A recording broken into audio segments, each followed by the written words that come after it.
TNA Wrestling. Cross the line. Being TNA Heavyweight Champion means that you're the best in the whole entire world. It means one thing.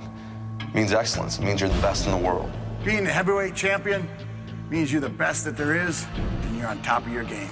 When you look back at the many great champions this company has had, they've exemplified what it meant to be a champion. It means respect. It means the world to me. There's nothing else that I want to do in this world except be TNA World Heavyweight Champion. World Heavyweight Champion. My strengths are obvious. My size, my strength, my athletic background, my athletic ability. I don't have any weaknesses. As my strengths, my submission ability, my wrestling ability, nobody can match that. Who wants it more than me? Who wants this belt more than me? Who's gonna do anything it takes to take this belt from me? I'll tell you who, nobody. I am the very best. I've proven that in my last 8 years. Every single year, I've been champion of the world, no matter where I've been.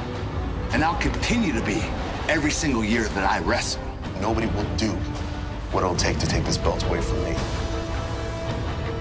Samoa Joe and Scott Steiner, I've proven that I'm a much better athlete, a much better wrestler than either of you. Come sacrifice, you'll make the ultimate sacrifice when I choke you both out in the middle of that ring. Samoa Joe, Kurt Angle's size does matter, and you don't match up to me physically, and you don't match up to me mentally. You're getting in the ring with Kurt Angle, the greatest wrestler on this planet. Not only that, but I'm in the best shape of my life. So when I get in that ring, you guys better be ready. Ready to go, ready to fight, ready to rumble. Because Kurt Angle is gonna walk out the champion. Tonight, Scott Steiner, Big Papa Pump, becomes the TNA World Champion. You will never, ever take this belt away from me. This belongs to me. This is my property, and I will die before I give this belt up to you.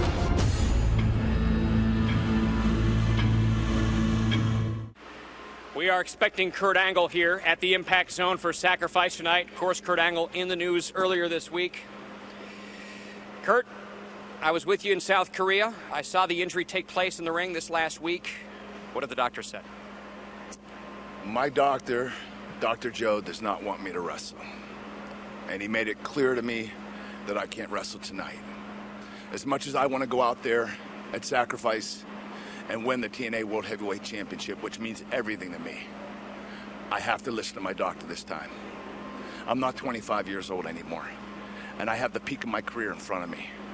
But if I go in there and I injure my neck again, that might be the end of my career. Now, I won the Olympic gold medal with a broken neck. Everybody knows that. I went to the main event of WrestleMania with a broken neck. Everybody knows that. I won the SmackDown World title with a broken neck. Everyone knows that. I have 3 cracked vertebrae in my neck right now. I have 2 herniated discs. Okay, I can't afford to wrestle because my doctor tells me that. If it were up to me, I'd go out there and I'd kick both Steiner and Samoa Joe's ass. But I can't afford it right now. That's the deal.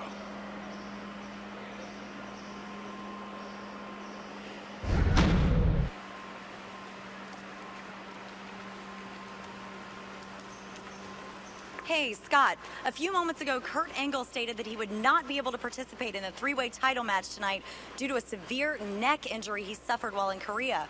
How would you like to comment on this? Well, I can't comment on something I don't know anything about. This is the first I've heard about it. You know, Kurt's a great competitor, but I don't trust him and I don't believe him. I'll believe it when I don't see him in the ring tonight. See, everything happens for a reason. Originally, I was supposed to face Samoa Joe one-on-one. So maybe tonight, I get what I deserve, a one-on-one matchup. And everybody knows Samoa Joe can't beat me one-on-one.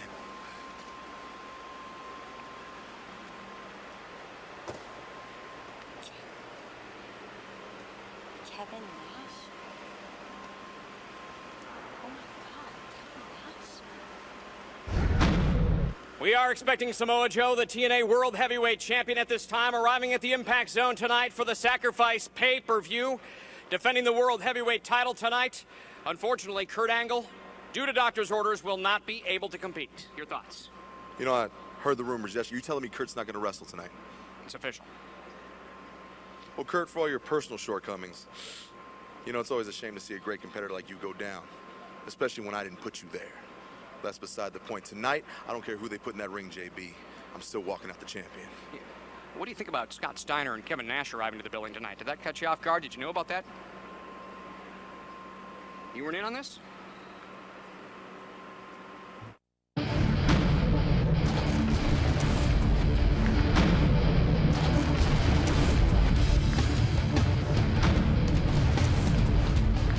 TNA Wrestling presents Sacrifice.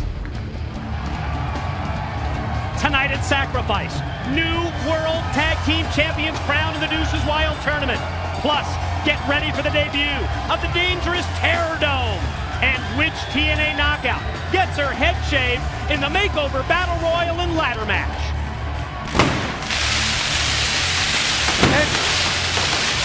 And due to a neck injury to the Olympic gold medalist Kurt Angle, it will be the Samoan submission machine Samoa Joe one-on-one against Big Papa Punch Scott Steiner for the TNA World Heavyweight Championship.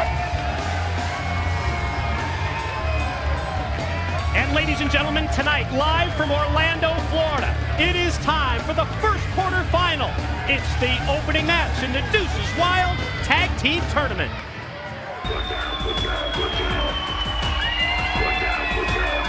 Ladies and gentlemen, this is your first quarterfinal match of the Deuces Wild Tag Team Tournament to crown new TNA World Tag Team Champions. And it is scheduled for one fall. Introducing team number one from New York City, Brother Ray and Brother Devon, Team 3D. It was nearly a month ago on Impact when Eric Young and Taz defeated AJ Styles and Tonto to win the TNA World Tag Team titles, or so we thought. You'll recall that after Styles complained to Jim Cornette that it was Super Eric, not Eric Young, that scored the pin, and after Eric Young wouldn't admit that he and Super Eric are the same person, TNA management forced to strip them of the tag team titles, which leads us to tonight's tournament. Sorry about your damn luck.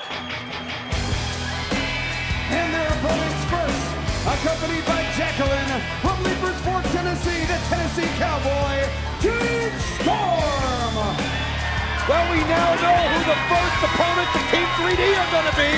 Cowboy James Storm and the Icon Sting. The last time we saw Storm and Sting in the ring match, they were trying to kill each other. The last visual, Sting doing a Stinger flash on Storm the table. Tonight, they got to put those differences aside. They've got to find a way to work together. Get the common goal, which of course is the championship belt that right now are sitting here on our announce table that will be worn out of here by the new champions tonight.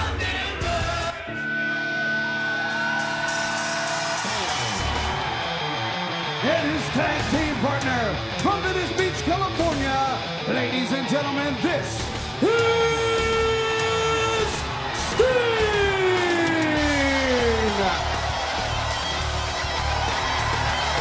Has there ever been a TNA pay-per-view in our near 6-year existence that has as much intrigue as Sacrifice?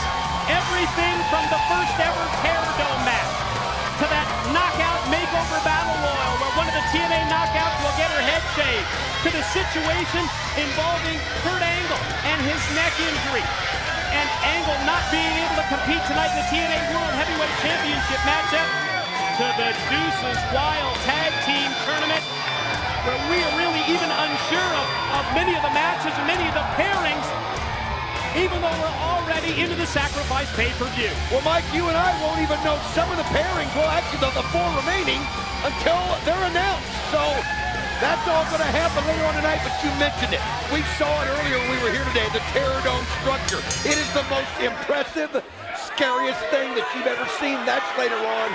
But Mike, I gotta tell you, so many people have been talking about this Deuces Wild tournament. The intrigue is there. All the different matchups are there. The established teams, the new teams. As you see Storm and Sting, and it looks like the communication going well here at the beginning. It's gonna have to. It looks like Storm even kind of wants to take the ball here. But Mike, someone's got to win 3 matches tonight. some team will have to win 3 matches tonight to come out champion. And you're right, Don. Just seeing the body language there between the Tennessee Cowboy, James Storm, and his partner, the Icon, Sting. I'm with you. Seeing Storm open up this match against Brother Devon, slap to the back of the head. Probably not a smart move by Storm when it comes to waking up Brother Devon, who charges right at him. But it almost is as if Storm is trying to be the leader of the team here. Well, he has so much experience in tag team action, especially here in TNA, especially in the 6-sided ring, and it really does make a difference. So I like the idea of Storm going out, but Devon just nails him with that flying shoulder coming off the ropes. But James Storm going to have to kind of, I think, wear out Team 3D a little bit, kind of set the stage, and then let Sting come in and clear house. Big scoop and a mid-ring slam by Brother Devon, who comes off the ropes and goes airborne before dropping the elbow right into the pinning attempt, and a 2 count from referee Roode Charles. We talked about the intrigue, Deuces Wild matchup, this tournament consisting of established teams that made their way into the tournament on Thursday Night Impact, like Team 3D. They defeated Relic and Black Rain to move into this tournament matchup. On the other hand, Storm and Sting was one of those wild card teams that were drawn at random. And off the suplex, it's Brother Ray with a near fall on Storm. Well, I'll tell you something, it is going to be so hard for Sting and Storm to beat a team. You talk about established. Team 3D is about as established of a tag team in the history of professional wrestling. And they really are determined to walk out of here champions again. You heard Bubba when he was walking down the ramp. You could see him say 21. 21. Oh, he comes over there, gives Sting a shot to let him know he knows he's in the corner. Referee Roode Charles, though, keeps Sting from getting in the ring. But right now, Team 3D, confident. Nice move, though, by Storm. Maybe that can start turning the momentum around. I mean, those chants of 21 that Brother Ray was talking about, reflecting on Team 3D as we see Jacqueline getting into the ring here to stick up for her man, James Storm. And gets a little smack on the butt from Brother Ray and boots the cowboy hat as well. Well, there's no dirty trick she's going to do that Brother Ray either hasn't done or seen, that's for sure. Right now, though, Storm... What's going on here? Is it Storm wanting to tag him in? Yeah, there it is. Sting now gets the tag. Notice a little reluctance, though, on the part of Sting. I think it really boils down to this trust factor between these two. The 21 Brother Ray referring to 21 reigns as World Tag Team Champions in organizations all over the globe. The problem I'm seeing right now, Mike, with Sting and Storm is the fact that there's no leadership. There's no set leader in this group. Nobody that's just kind of taking the front side, kind of like Brother Ray does with Team 3D. They just know their roles so well. And right now you can see Sting, Storm not on the same page. Oh, I'll get a good hip toss there. That'll turn things around. Look at this. Look at Shrink. Yeah, Sting to the power game, able to scoop and slam Brother Ray. Running clothesline, takes him down, and he rolls out to the arena floor to slow down the offense of Sting. And James Storm, we talked about him trying to be the leader. It's exactly what he's doing out from the apron. I'll tell you something, you got to lead by example, and that's what Sting just did, led by example. He showed James Storm what you've got to do to get into the mind of Brother Ray and into the mind of Brother Devon. You've got to be fearless with these guys. They work so well together. They'll try to intimidate you, not just with their physical strength. They play more mind games than any tag team I've ever seen. Test of strength here as we see Sting and Devon lock it up. Devon grabs the side headlock and going to try and wear down Sting in anticipation, I'm sure, of eventually getting his partner, Brother Ray, into this contest. Sting going to try and power him off, but no, Brother Devon doesn't allow it as we got that close-up shot. That look at the face of James Storm, and he almost seemed irritated at this point. Well, right now he sees how Devon's got that cinched in, and you can see he's frustrated, he's irritated, he thinks Sting should be able to get out of this, and maybe he's trying to yell out there to Sting to get him involved, and that's what Sting just did. Got loose, and then sent Devon to the mat. Well, we've seen Sting come out with the power game, both with the slam for Brother Ray, as well as being able to overpower Brother Devon. And now you see Sting just stomping on the hands, stomping on the fingers of Brother Devon. Again, we're trying to figure out the communication. Oh, and that time it cost Sting. Storm yelling at him, yelling instructions, and while he's doing that, Brother Ray got the tag, came across, and now look at the double team on Sting, and they got him in their corner.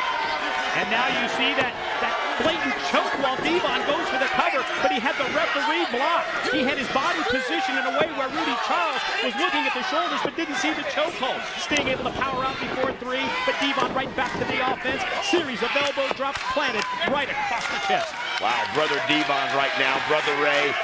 Got everything going their way, and again, you see Storm. The body language is unreal. He's walking. He's walked off of the. He's sitting now on the mat, he's looking drinking at the crowd, drinking a beer. Unbelievable. We had a feeling that they'd have communication problems, but this is ridiculous. I mean, this was one of the themes of the Sacrifice pay-per-view event, that in order to get along, in order to become TNA World Tag Team Champions, that you're going to have to sacrifice. But we're seeing right here an example from the Tennessee Cowboy James Storm that's anything but a sacrifice as he's downing another cold one. Well, that's what he's not sacrificing. He's not sacrificing the six-pack. That's for sure. He's going through them one after one. I think Sting now realizes he's on his own at this point, but it's just too much. I mean, those two guys are hard to lug around one-on-one, let alone one-on-two, and another scoop and a slam there by Brother Devon. And after the slam, Devon up, perched on that middle rope, and he comes off the top and then comes right down with the pin. No, 2 count. Headbutt, though, right on the head of Sting, and again, James Storm as nonchalant as you can get. Just sucking the cold ones down, showing no concern. Devon to the well a second time with the diving headbutt. No contact made as Sting is able to roll away. But look at his tag team partner, Storm outside, totally indifferent to the entire situation, as Sting able to rifle off a series of shots that rocks Devon. And if Sting and Storm are going to win this thing, Sting's going to have to find a way to be triumphant 3 times tonight. But look at it. You can see that anger, that frustration, knowing he doesn't have a partner. Here he goes. Oh, Stinger splash. They get out of the way. And he caught the turnbuckles, and man, Brother Ray made him pay. Uh-oh. What's up? Oh, it's exactly the move. The what's up from the top, and Devon nails it on Sting while Brother Ray assists. Sting right now. Oh, wait a minute. What in the world? You can see Devon trademark table going underneath to grab a table. And the nonchalance of James Storm, we see it once again outside, beer in hand, while his tag team partner getting the hell beat out of it. Well, I mean, what can Sting do to even stave off these guys? You can see him. Oh, double clothesline. Desperation there, Mike. He just came over and almost using the table to brace himself now, and now pulls it more in. Yeah, but look at what happens. He positions the table. He turns around. Both members of 3D right in his face, and now Storm standing behind them. Storm yelling, I'm incoherent now after all the beers. And now everybody just looking at Storm. I think even Team 3's kind of confused as to what's going on. Oh, look at this. Brother Ray, Brother Devon, they say step aside. Wow. Oh, man.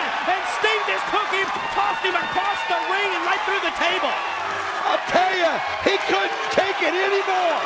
He couldn't take it anymore. Team 3D allowed him to make the move, and they get the pin. Here are your winners, Team 3D. And as a result, Team 3D, Brother Ray, Brother Devon, they will move on to the semifinals in the Deuces Wild tournament with this victory. Storm turned his back on Sting throughout the entire match. You almost can't blame Sting for the reaction. No, I actually like the way that ended, Mike. 3D victorious to the back.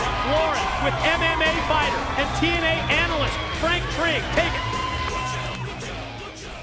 Frank Trigg, okay, you and Kurt Angle showed up tonight, but clearly Kurt is not going to be able to participate due to his injury. Can you give us some insight as to exactly what happened to Kurt Angle? Yeah, he was overseas competing, and he got, it's a little confusing right now. He either got thrown onto his forehead or got dropped on his forehead, and it re-aggravated his neck injury.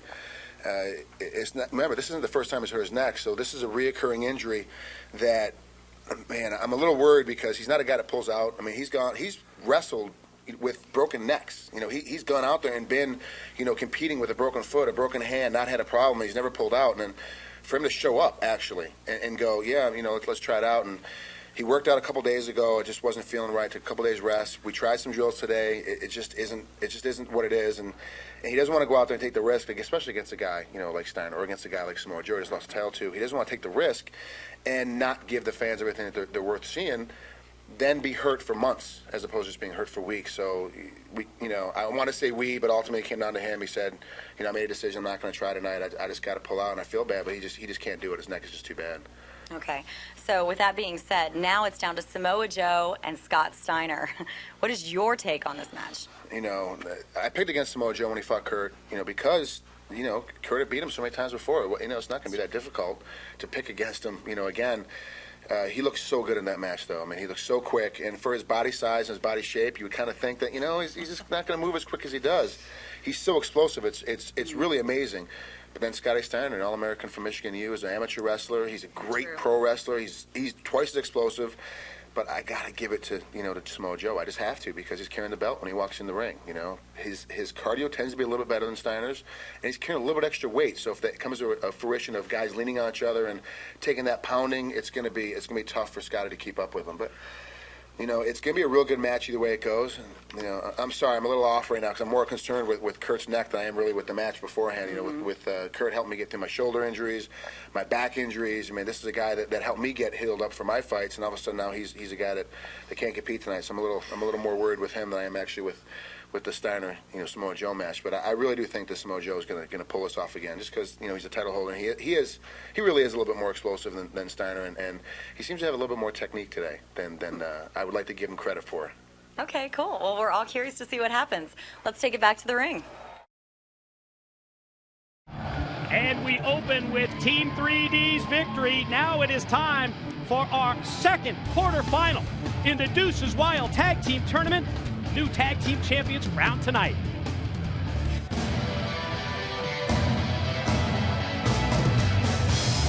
Ladies and gentlemen, this is the second quarterfinal match in the Deuces Wild Tag Team Tournament. It is scheduled for one fall. Introducing team number 1 first. From Wall Street in Manhattan, New York, Robert Roode. Well, this is one of those instances, Don West, where we have one of the wild card teams. Robert Roode, at this point in time, not exactly sure who his partner is going to be, but I know that you've narrowed it down. Well, it's going to be either BT James, Booker T, or Awesome Kong, and we won't know till you do when the music is played. But think about the different dynamics of those groups. And I don't even know that Robert Roode knows who his partner's going to be and who they're going to be facing. Imagine if it was Awesome Kong, of all people, the TNA Knockout Champion. Very intriguing.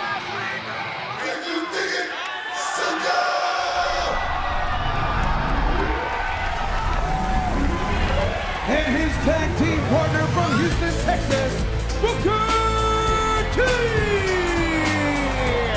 Almost as if that look on the face of Robert Roode told the entire story.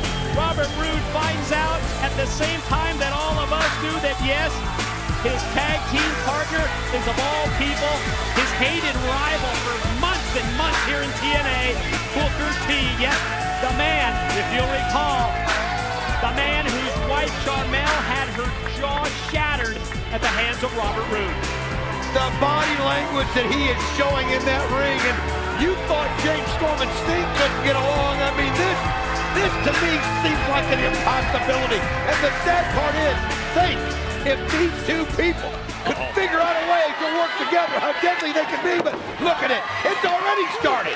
Holy cow, they can't even get to the opponents. Now you're right. You questioned whether Roode and Booker would be able to get along. Any chance to coexist right here, as we saw Booker T drop right down, push Robert Roode on his back. Now Roode picked up a chair. We've got security in here to separate the tag team partners of all things.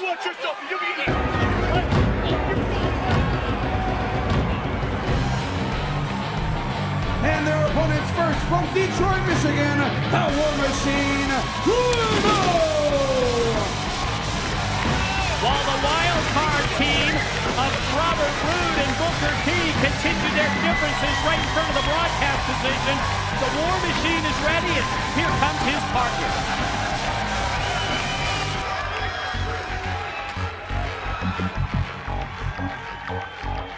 And his tag team partner from Tampa, Florida, by way of Toronto, Ontario, Canada, he is the instant classic, Christian Cage. Rhino and Christian Cage Page, another of the established teams in the Deuces Wild tournament. Unbelievable is the word that Robert Roode is saying to us at the broadcast table here. He can't believe it as well.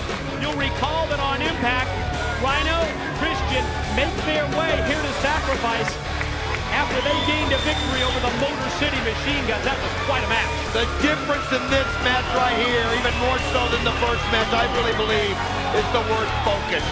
Christian Cage, Rhino enjoying being friends again, enjoying tag teaming together. They have their eyes set on the prize. They plan on walking out of here the TNA World Tag Team Champions, and right now, Robert Roode and Booker T don't care about anything other than beating each other up.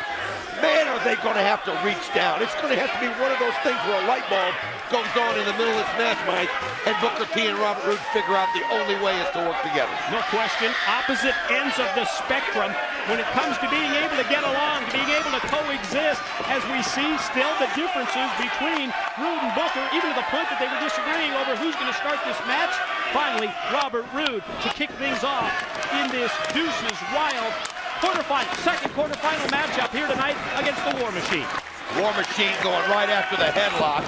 Just using that brute force, and he comes off those ropes, Mike, with that shoulder. I really like the team of Rhino and Christian. I really do. They, like I said, they just have this renewed vigor about them. I mean, they got their differences set aside.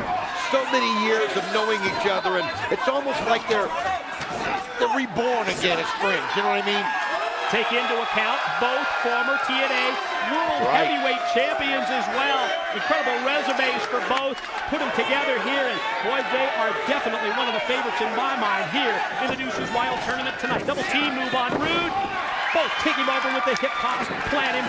Christian in off the tag. He's legal, goes for the cover. Referee Hebner down to the 2 count. As every day goes by, as every week goes by, Rhino and Christian Cage just get better and better as a tag team. I mean, you look at them now and you think they've been together 10, 15 years. That's just how they are. They're just really want to add these trophies to their mantle. I mean, they do. They feel like they could run with this title and go a long way with it and be talked about in history like so many of the great tag teams. Nice corkscrew elbow off the ropes there. Yeah, really uncorked that one, unleashed it, and boy, look at Booker outside. We saw that frustration in the first match between James Storm and Sting, and we see it as well here on prettier attempt by Christian on Roode. Kind of early in the matchup to go for it. Didn't have Roode worn down sufficiently. Roode able to shove him off into the corner, but Christian goes up to the middle rope, but Roode's right on him to rake the eyes and then pull the leg out. Man, what a long drop. As you see, Christian caught the back of his head. We do know one thing though, Mike. We now know that BG James and Austin Collins, by process of elimination, will be a tag team later on. Talk about experience and intrigue. That's going to be a great matchup. But right now, Robert Roode looking at Booker T, and it's just like he refused to tag in, like he wants to show him what he can do, and that can be a good thing and a bad thing. I think they need to start tagging each other quick and get into the flow of the match instead of trying to one-up each other. Roode continues the offensive beatdown on Christian in the corner to the point where he takes the boot, wedges it, positions it right across the throat, right across the windpipe of the Instinct Classic, and Cage now fights out of the corner. Series of shots, the knife edge chops. Roode with the shortcut. Gonna try and shoot him off, and does. Back first into the corner, and then the corner clothesline is on the money. Well, you got to be impressed with Robert Roode. I mean, he started out, with the fight with Booker T at the beginning, and then Rhino and Christian were doing whatever they wanted. But now, he's just having his way with Christian Cage, and you wonder, though, no, you see a little clapping by Booker T. A little reluctant, but nonetheless. And he's had such a different attitude as of late, Mike. You've noticed it. And you have too. We talked about it. Bit more crass. Remember what Sting said? Yes. JB asked him about it on Impact. He said, well, that's the way that people react when they've been in the professional wrestling business this long. But so far, Roode in for the entire match, and off the spine buster, he goes for the pin. Christian able to get that shoulder roll to 2. Still no tags between Roode and Booker. Well, and the longer that goes, the worse that's going to get, because Booker T's going to get frustrated because he's going to want to get in there and be a part of this action. But you can see Booker, he's now starting to show a little more body language. I see him rocking on his heels. I think he knows that Robert Roode right now is in control, and he's going to want to show him how good he is, how tough he is, but he's still got to get that tag in there to Booker T. And at the same time, you see that Christian was trying to use his strength to power Roode across the ring to get a tag into the fresh Rhino. Not the case, and there goes Christian into the turnbuckles. Cage able to get both boots up on top, and now Roode's right on him again. Trying to do that same thing, take that leg out from underneath him. But wow, there's a DDT, just put him straight on his head. And I mean, stood him straight up on his head. What a shot. But you can see it's taken a lot out of Christian Cage. The instant classic has got to get Rhino in there. Robert Roode had his way with him for quite a while, and you can see Booker T decided on tagging myself in. Blind tag from outside. Booker's legal. Boot to the face.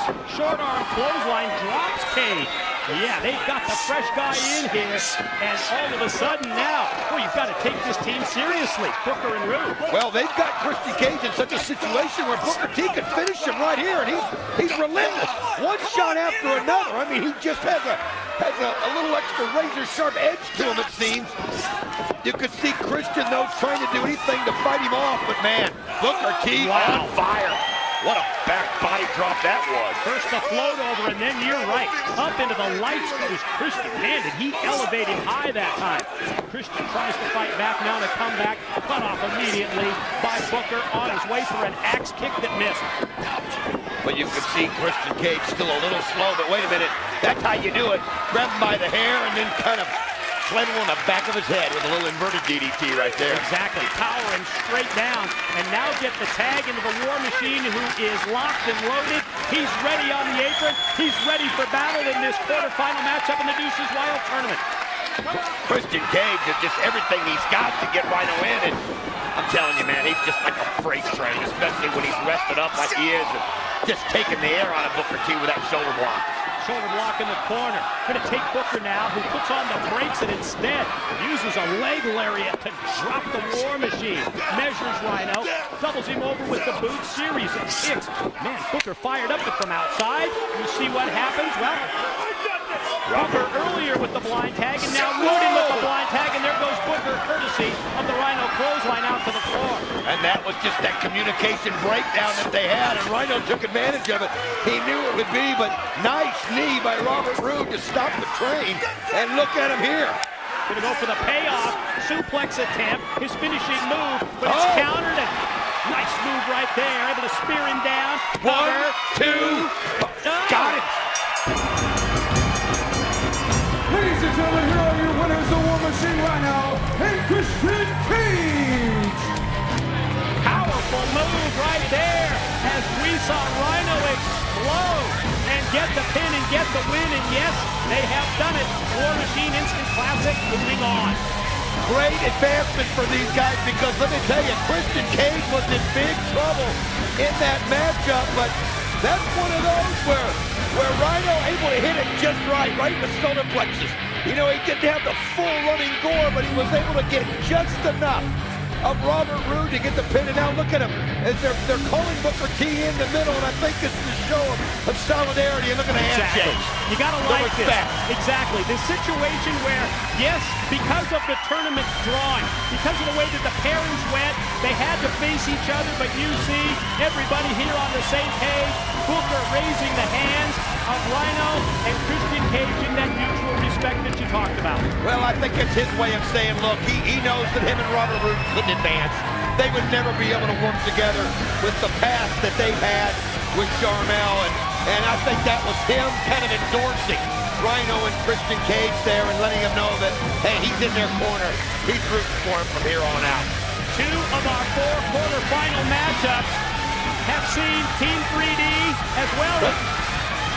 Wait a minute, Booker T, look at this! What the hell? He's got the chair in hand, and he just creamed Christian Cage, and then he just creamed the War Machine. What? Oh, he turned on him. For what? Unbelievable how he lulled him in to that comfort zone, and he got the chair shots, and you could see he wants to put more. Remember what you talked about earlier in this match? this new attitude of Booker T. We really saw it, if you recall, a month or so back, the confrontation that he had with Sting. It's just like whatever's going through his mind, he can't work it out. Ever since that happened with Charnel, every decision seems to be ticking him off. And man, he just wanted to get some payback on somebody tonight, and he just drilled those guys with a couple chair shots. Wow! What is going on right now? Booker T just snapped. What kind of condition are those guys going to be in? That's key. That's really key when you think that they've got potentially 2 more matches tonight. To the back, JD in the locker room of Scott Steiner. That came out of nowhere. If you can do me a favor and in this time say in English so I can understand you. Kevin, me and you are like 2 peas in a pond, man. Look in my eyes. You can trust me, man. If we work this out together, we both benefit. Both of us. Joe's been my meal ticket for months. Are you watching the same channel? I'm watching the same channel, same time, same as you. Listen, I know you're using Joe. Everybody knows you're using Joe. I know the reason. See, if you help me tonight, I win the world title shot, you get your first title shot against me. That's what you really want. You want to be world champion? Everybody wants to be a world champion. All I'm asking, think about it. Just think about it, man. Please, think about it. All right, I'll think about it. All right. Come on, Petey. 10 reps.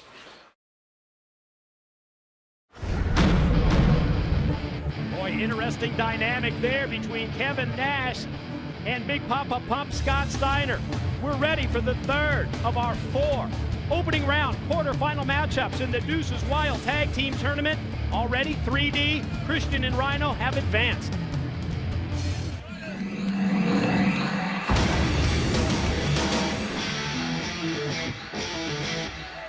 Ladies and gentlemen, this is the 3rd quarterfinal match in the Deuces Wild Tag Team Tournament. Scheduled for 1 fall. Introducing team number 1 first. From Houston, Florida, Kip James. The megastar Kip James, and if you don't believe it, just ask him. Just read his shorts. That also, yes, his trunks signifying his megastar status. We already know because of the Impact Raw who his partner is going to be. Well, I don't know. These guys can get along with each other? I doubt it.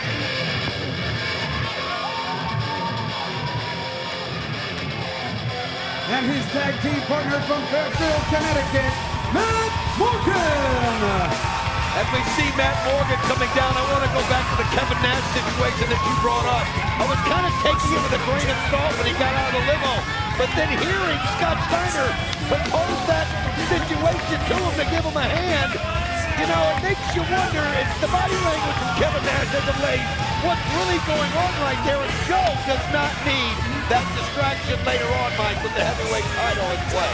No, he's got to remain focused on the task at hand, that's for sure.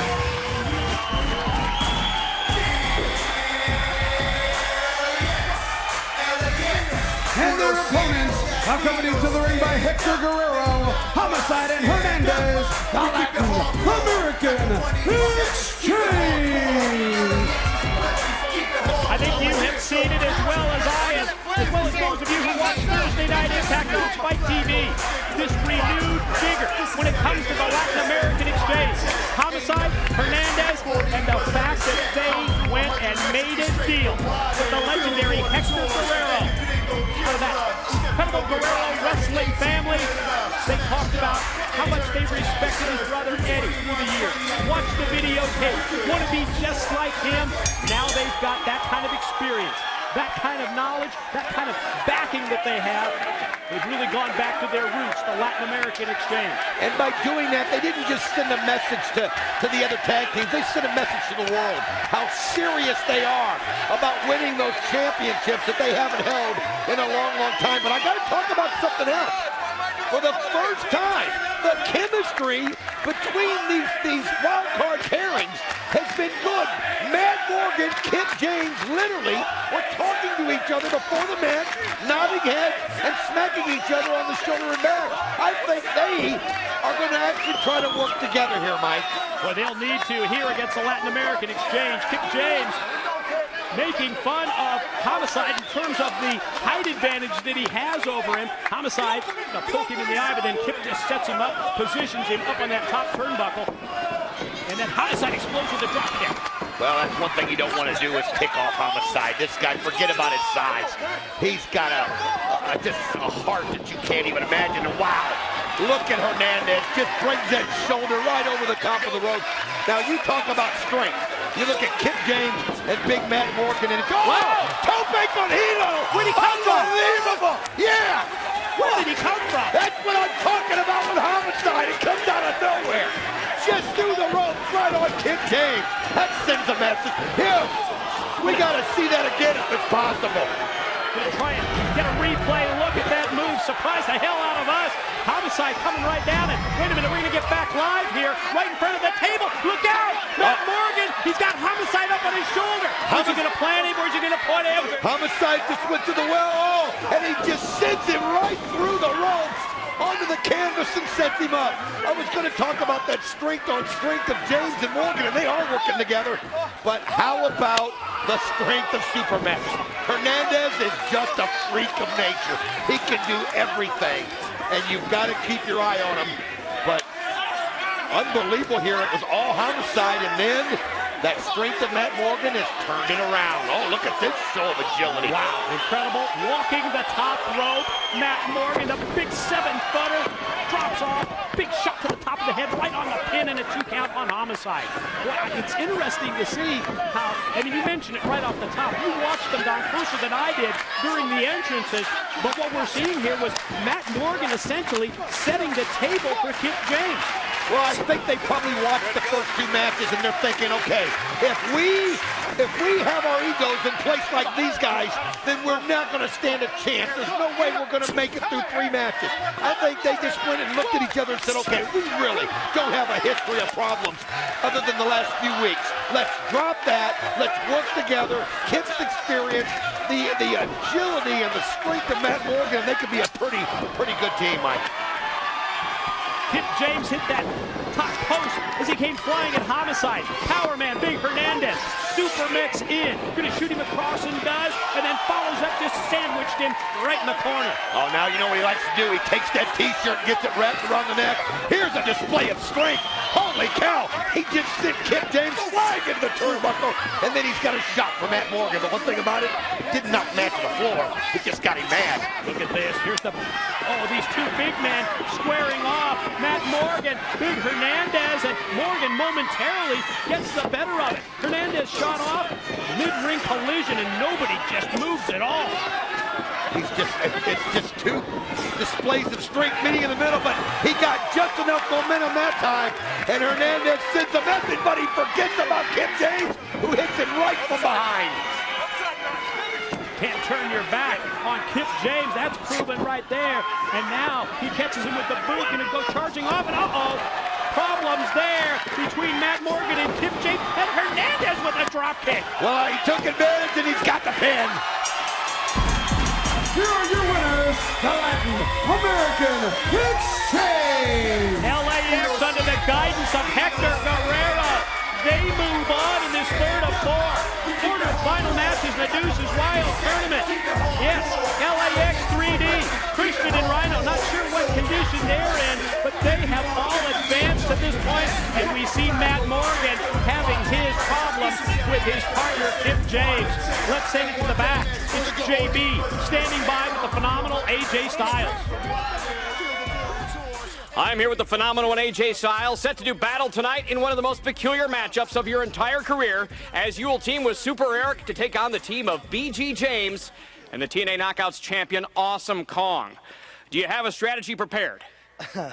I mean, how do you prepare for someone like Awesome Kong? I mean, she's a lady. She, you know, I think she. Second, I mean, I don't know if Are you seeing my wife? What are you doing? Are you seeing my wife? You know what? Last week I told you no.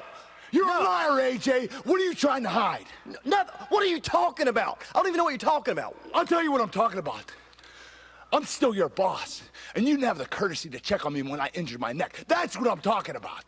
Whoa, I'm sorry. I'm sorry. You know what? The only thing that seems like you care about is whether or not I'm seeing Karen or not. Are you? Come on. Are you seeing Karen? Tell me right now. You know what? I'm not going to answer that question. Take care of that neck.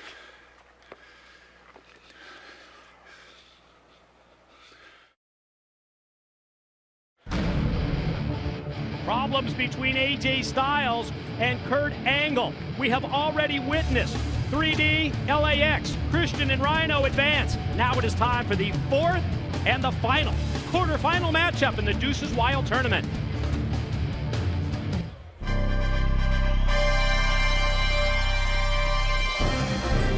Ladies and gentlemen, this is your last quarterfinal match in the Deuces Wild Tag Team Tournament. Scheduled for one fall, introducing team number 1 first from Metropolis, Super Eric. Yes, one of the strangest situations we've ever seen in TNA. We documented it for you at the top, at the outset of this Sacrifice broadcast. The superhero, Super Eric, yes, who joined forces with AJ Styles. They knocked off Rocket Rave, and as a result, they're in the tournament.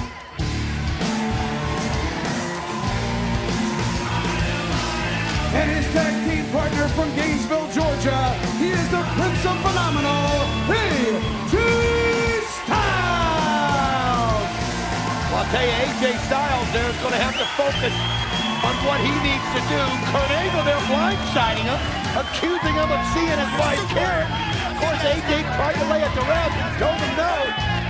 But you could see how upset the Kurt Angle was. But one thing about AJ Styles, once he gets in the six-sided ring, everything just focuses on the task at hand. I mean, he wants to get those belts back around his waist and will stop at nothing.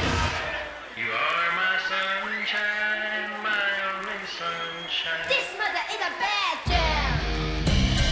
And their opponents first from Pensacola, Florida, BG James. Can't argue the experience when it comes to tag team wrestling of an individual like BG James, but well, he's had all this experience with all these partners through the years. Kip James for the past decade plus before the breakup, but now he's going to join forces with, of all people, the TNA Knockout Champion.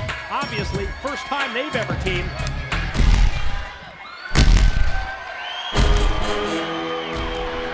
And his tag team partner, accompanied to the ring by Raisha Saeed, residing in Japan.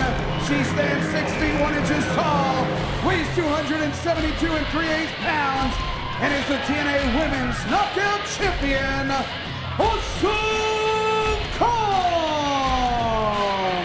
I mean, Mike, you can't help but be intrigued by this. Absolutely. Because you know, when you look at AJ Styles and Super Eric, and you look at the size of Awesome Kong, don't for a minute think that she can't inflict the damage that anybody else can. She is almost superhuman when it comes to the knockout wrestling and the different girls. She's just a force like no other woman we've ever seen. And if her and BG James can figure this out, keep your eye on them. Talked about the obvious fact that they've never teamed before. What do you think about communication when it comes to BG and Awesome Kong? Maybe Raisha Saeed got in between and was able to work out something between these two. Well, I think what BG James has got to do is figure out a way to feed Awesome Kong so that you can use her strengths. Let her get a hold of these guys and set up for that awesome bomb that she does with that spinning back fist. Doesn't matter how big you are, she connects with those, she's going to take you down. But Super Eric, beautiful drop kick right there. Beautiful. Certainly was. Great leg extension. Follow cover off the lateral press, but BG able to roll the shoulders. You think back, we talked about it earlier, AJ Styles, Tomko as a tag team. Then it boiled down to Tomko suffering the injury over in the Orient. AJ looking for a partner. You recall on Impact On, he went all over the TNA locker room before finally hooking up, making that connection with Super Eric. And turnabout fair play, I guess, right there is AJ trying to match his superhero buddy and tag team partner, and his BG went to the corner. Kong tagged in. I gotta like this, though. Get her in there early. Let's find out if she can mix it up. And you know AJ Styles, he's conflicted with this. You can just see in his eyes. He's a little, you gotta be a little intimidated by her, but yet you also, you think that you're not supposed to be in the ring with her. But look at him, AJ just grabs a hold of her, they lock up, and he just pushes her in the corner. I think that's what you got to do. You got to show her. What in the world? He's just pushing her hair away. And it was rearranging her dress, actually. Yeah. Quick go behind by Styles, almost able to get the 3 count right there on Kong. Well, you got to like that. He's not letting up in any way, shape, or form. And he's almost had the pin twice. Oh! She just spun around, though, and just leveled him. And look at her. Not intimidated. She gets right back on her. Oh, there it is. Spinning back fist, but look at this. AJ, well, kind of stays on his feet. Able to use that top rope, able to hook it with his arm so he didn't go down. And then Styles comes back with a boot that drops Kong. Boy, she startled him there, though. She stunned him. And you know what? He had to look at this.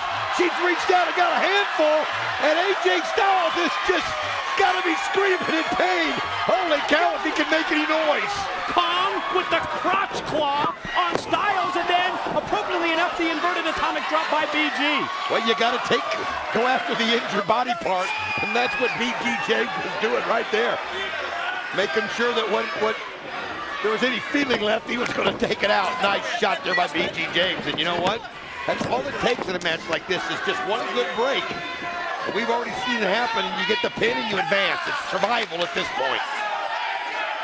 BG neutralizing AJ Styles in the middle of the ring, not allowing him, enabling him to get to the far side and tag in Super Eric. Now AJ gonna try and mount an offense, but he's caught right there with that big boot by James.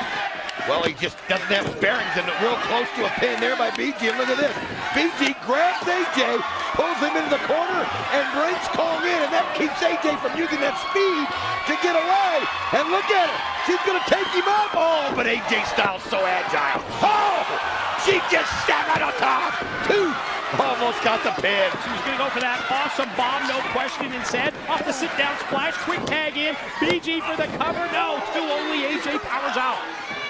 AJ Styles doing everything he could to avoid that awesome bomb. Ended up, got himself in a precarious position. And, you know, you always wonder what would happen when you put your whole weight on him, and that had to knock the air out of him. And look at BG going there around the neck, pulling back on the chin, doing whatever he can to keep AJ Styles in that ring so he can't make a tag. BG caught him with that one good, right on the point, and then there's the Pele. Wow! Never thought he had it in him at this point, and that was, again, he does it when you least expect it, and that's why it's always successful, because he catches that boot right in your face. And now I'm telling you, he sent BG James down, but AJ's got to figure out where Super Eric is. Now he sees him. Yeah, maybe the most unpredictable move in TNA, the Pele kick. Super Eric gets the tag. Big shot takes down BG. Another clothesline, just leveled it, dropped it, sends him face first now, right into the corner. BG able to reverse, shoot Super Eric off, and Super Eric gonna try and go all the way across the apron. Now, set up on top, here comes high-risk move. There he goes. Oh, man. Overshot a little bit, but has he got enough? No. Awesome Kong able to get there just in time. Think about this, and he'd have hit that dead on. Well, look at this. Awesome Kong trying to slam him out. Super Eric just scoops her up and slams her on BG. The superhero with that super slam on Kong, dropping down right onto her partner, BG James. There's the dive. Not letting up on her at all. And here goes AJ. Oh, he caught the ropes. And that's what can happen, and he landed right on his face. That just shows you what happens when you go high risk. AJ Styles caught, look at that, and then he caught his nose too, and BG has the advantage. Yep, zero reward that time with the high-risk move as AJ goes springboard. Instead, quick small package here, caught BG unaware and got the pin. Wow. Here are your winners, the Prince of Phenomenal AJ Styles and Super Eric. Nice recovery, though, for AJ Styles. Able to take advantage of the weakened BG James. Might have missed that springboard move. Comes right back at him and gets the pin and gets the win, and they move on in the tournament. Well, it's just instinct, Mike.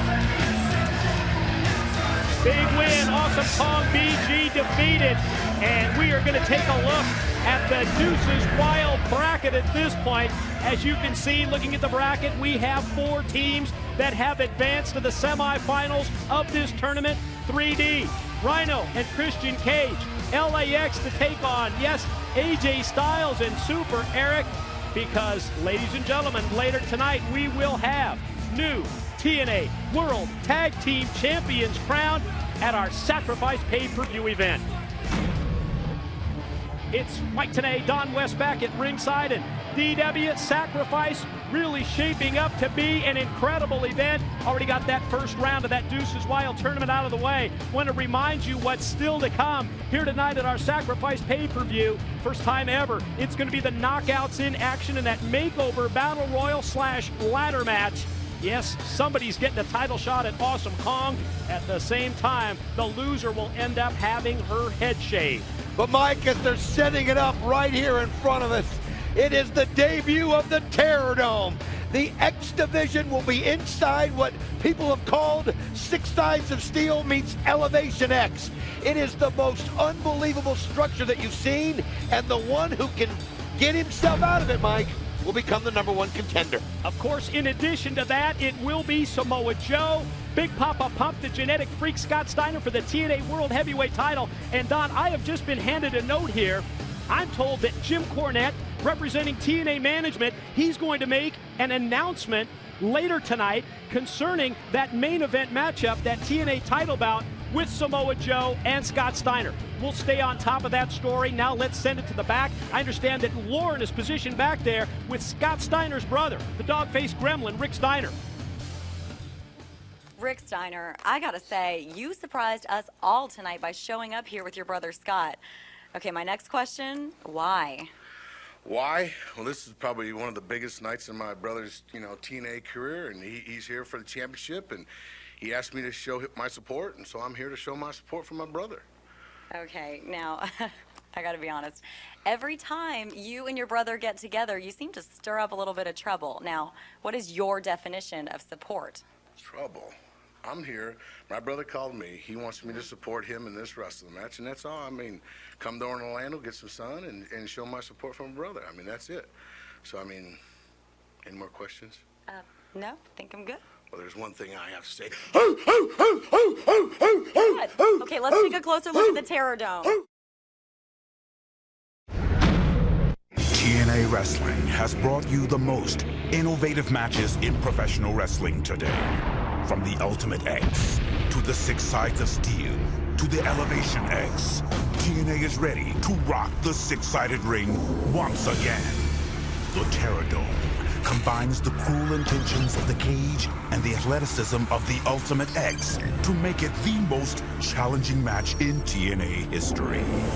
It stands an ominous 30 feet above the arena floor. The TerrorDome, a fabrication that has the brute strength to contain a great white shark. The winner must climb 30 feet above the ground and escape from the tiny hole above. The high-flying stars of the X Division take no limits to another level as they are enclosed inside TNA's newest and most challenging concept match. Only one will escape the TerrorDome. The very best of the X Division prepare to fight for their lives. Who will survive? The TerrorDome is next. He's hot. He's spicy. He tastes great. Curry Man. Konnichiwa.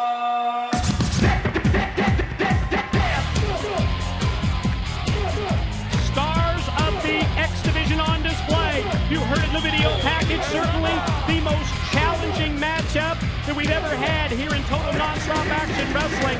And to me, when you're talking about the TerrorDome, the danger factor, it really can't be measured, can it, Don? No, it's unlike anything you've ever seen, and I had a chance to talk with the guys, as the guys were each given about 10 minutes to get inside the TerrorDome by themselves to kind of adapt to what they were going to be dealing with.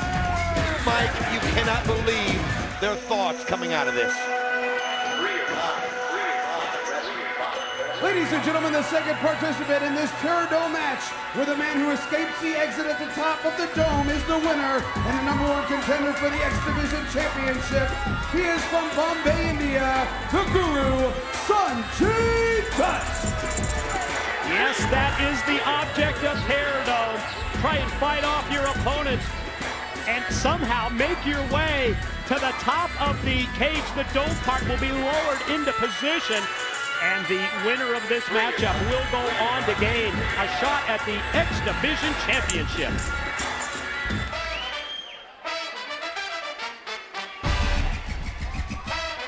From Marietta, Georgia, Consequences Creed.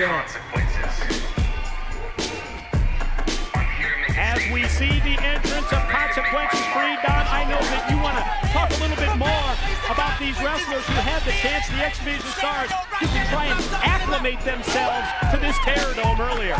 Every one of them said that you cannot believe how high up you are to make it up through that hole that's at the top. I mean, it's 30 feet above the floor, about 25 feet above the mat, or 26 or so. It's just so intimidating, Mike. But they said you have no idea the muscles you have to use and the things you've got to do to actually crawl through that thing.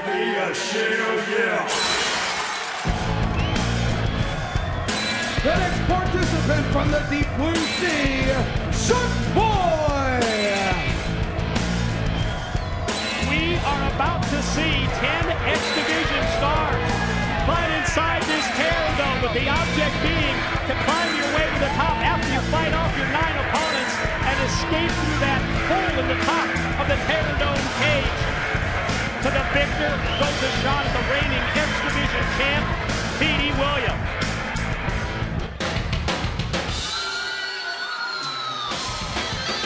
Representing the Rock and Rave Infection from Atlanta, Georgia, Jimmy Reed. Mike, if you'll notice, and I found this out after they went inside there, every one of these guys now have a set of gloves on.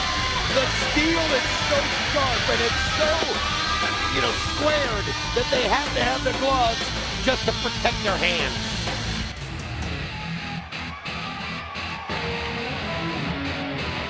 From Anaheim, California, Kaz.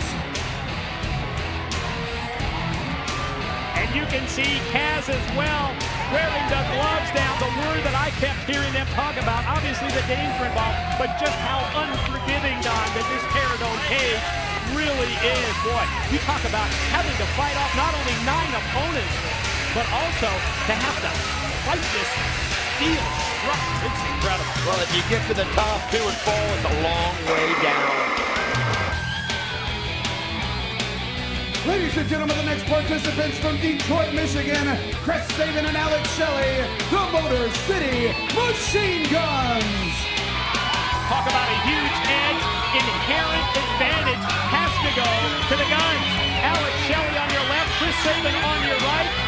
Pointing out the location of the Motor City on their, map of Michigan right there, using it on their hands. Motor City Machine Guns. They've at least got the numbers game working in their way, in their back.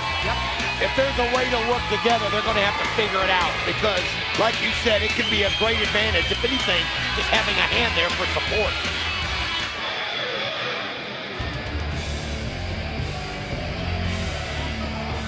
From Calgary, Alberta, Canada, Johnny Devine. 8 down, 2 to go. Here comes the X Division traitor, Johnny Devine, the man who has been aligned with Brother Ray and Brother Devon. I can say this, Team 3D, they've already moved on, taking a step closer to the TNA World Tag Team titles that we will have later tonight in the Deuces Wild tournament. Here's a chance for Johnny Devine, the running mate of Team 3D, to move right into the X Division title picture, as you see him setting up the paparazzi cam at ringside to document everything that goes down in this one-of-a-kind, first time ever TerrorDome matchup here at Sacrifice.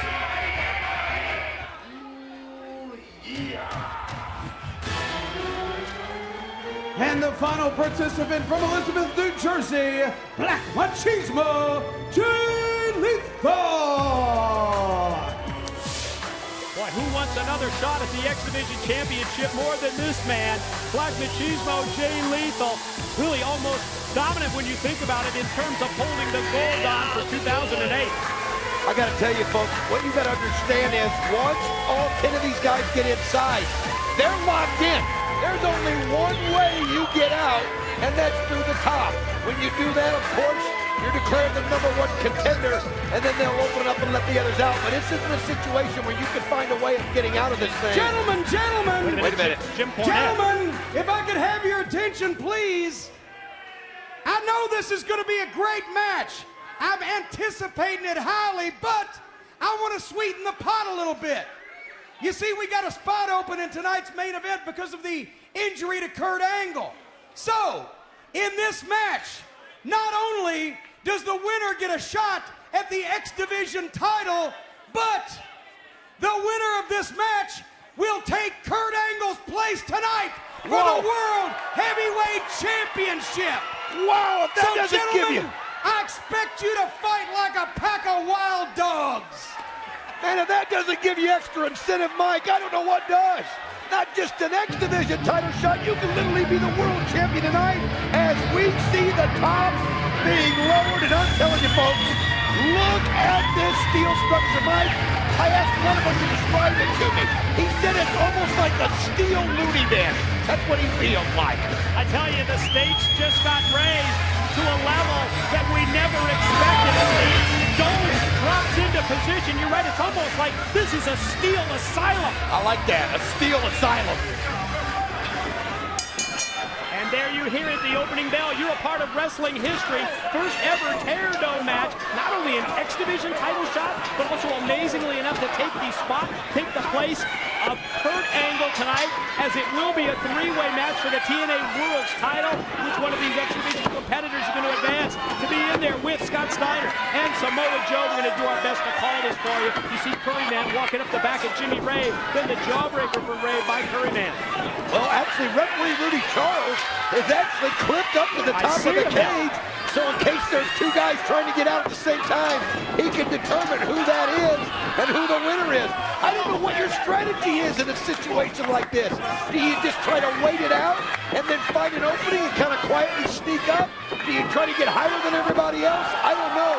But it's going to be a matter of, I think they're going to try to beat each other down to where there's only one left to go up there and climb through. There you see it. Don mentioned it just seconds ago. That's our senior official, referee Rudy Charles. And you can see that he is securely harnessed into place up there in case of a photo finish, as Don says, as you're trying to skate out through that top, through that opening. He's going to be right there. Oh my, what a move by Kaz. He dropped the vine right on his head. One thing about this, there is absolutely zero give in that steel structure. None at all. And where the hole is at the top, it's like 3 feet higher than where Elevation X was. I mean, think about it. You really are going to be an extreme athlete if you come through and look at that move. That's the teamwork we're talking about with the Motor City Machine Guns. They're going to try to work together to eliminate people. That's exactly what they're doing right there. The Shark Weapon.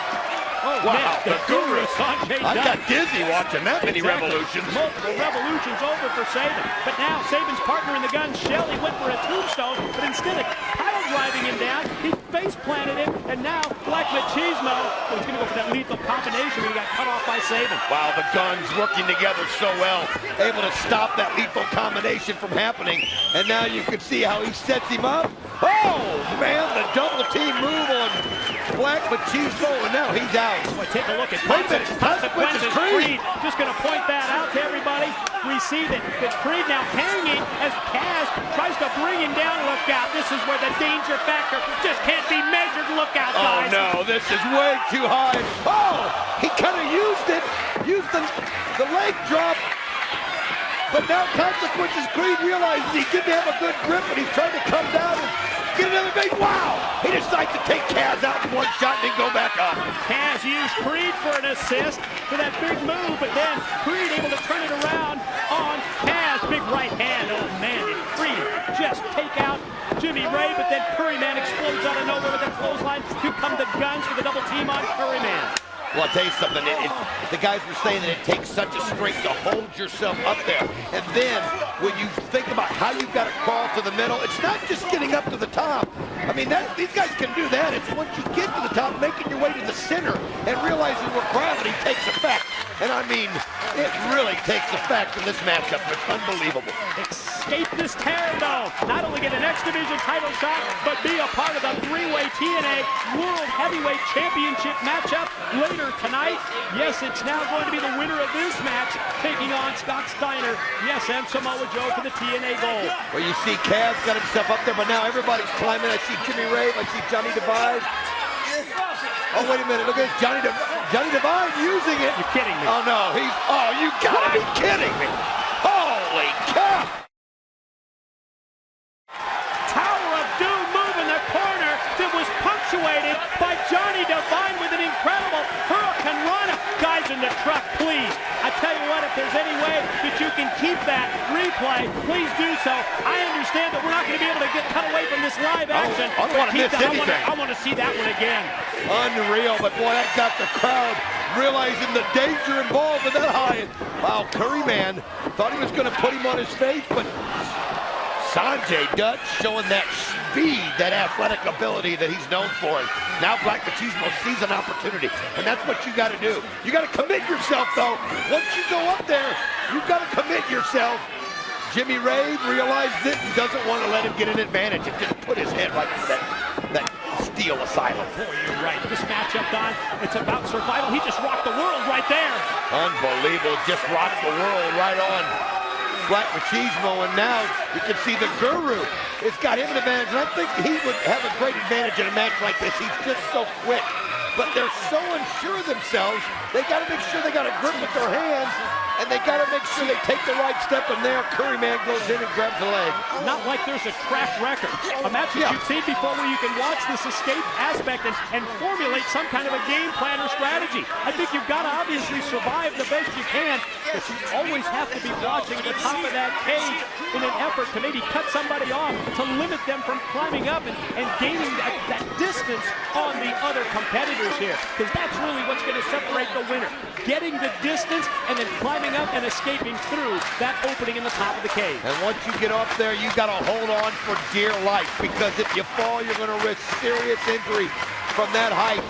And the Guru, Sanjay Dutt, he's committed. He's got his hands on the ceiling of the structure, but with Curry Man right up there with him, he just can't make a risk and take the move as everybody's trying to eliminate each other down low. But keep your eyes on Sanjay Dutt and Curry Man up here at the top. There's a chummer right there for Shark Boy. I believe that was Alex Shelley that he just nailed from the guns. And we see Sharky going to try and take advantage of an opening, but Saban is there from the guns to cut him off. Well, what you got to do is just get everybody else involved with somebody else, and maybe you can sneak up on another side. You can see Shark Boy fighting for Saban with everything that he's got, but again, you look up top and you can see him there. The Guru just holding on, doesn't want to let go, and Alex Shelley and Curry Man stayed right there underneath it. Well, you see that one? Super chummer that time by Shark Boy as he took out Saban. Now to try and get Kaz, but no, Kaz shoots him off, misses with the clothesline, and Sharky goes for it again, but Kaz just waved him. Waving the future. Put him right on his face, and you can see everybody looking up like Machismo as oh man, they finally were able to get the Guru unloosed, and he was able to throw it right into the crowd in the middle. He was holding on for everything, but he just couldn't do it any longer. Curry Man just overpowered him at that point. You're right, Sanjay was up there for what seemed like an eternity, trying to hold on, but Curry Man wouldn't let him advance up the top of the dome. Rave rocks Curry Man with the right. Curry answers back, and what an exchange this is. Curry getting the better of it. Well, you see so many bodies laying on the mat. This is a great opportunity for somebody. Wow. Jimmy Rave, you talk about a clothesline. He came off of that rope with such speed, and he sees it. He senses it. Look at this. Jimmy Rave making his way up there. Can he get up to the ceiling in time? But Curry Man knows it, and Curry Man gets there to stop him. Second key that we talked about, obviously surviving, but not allowing any of the other competitors. You go for the spice rack here. You can't let him get that distance. Curry Man cuts off Rave. Look out! Oh, man!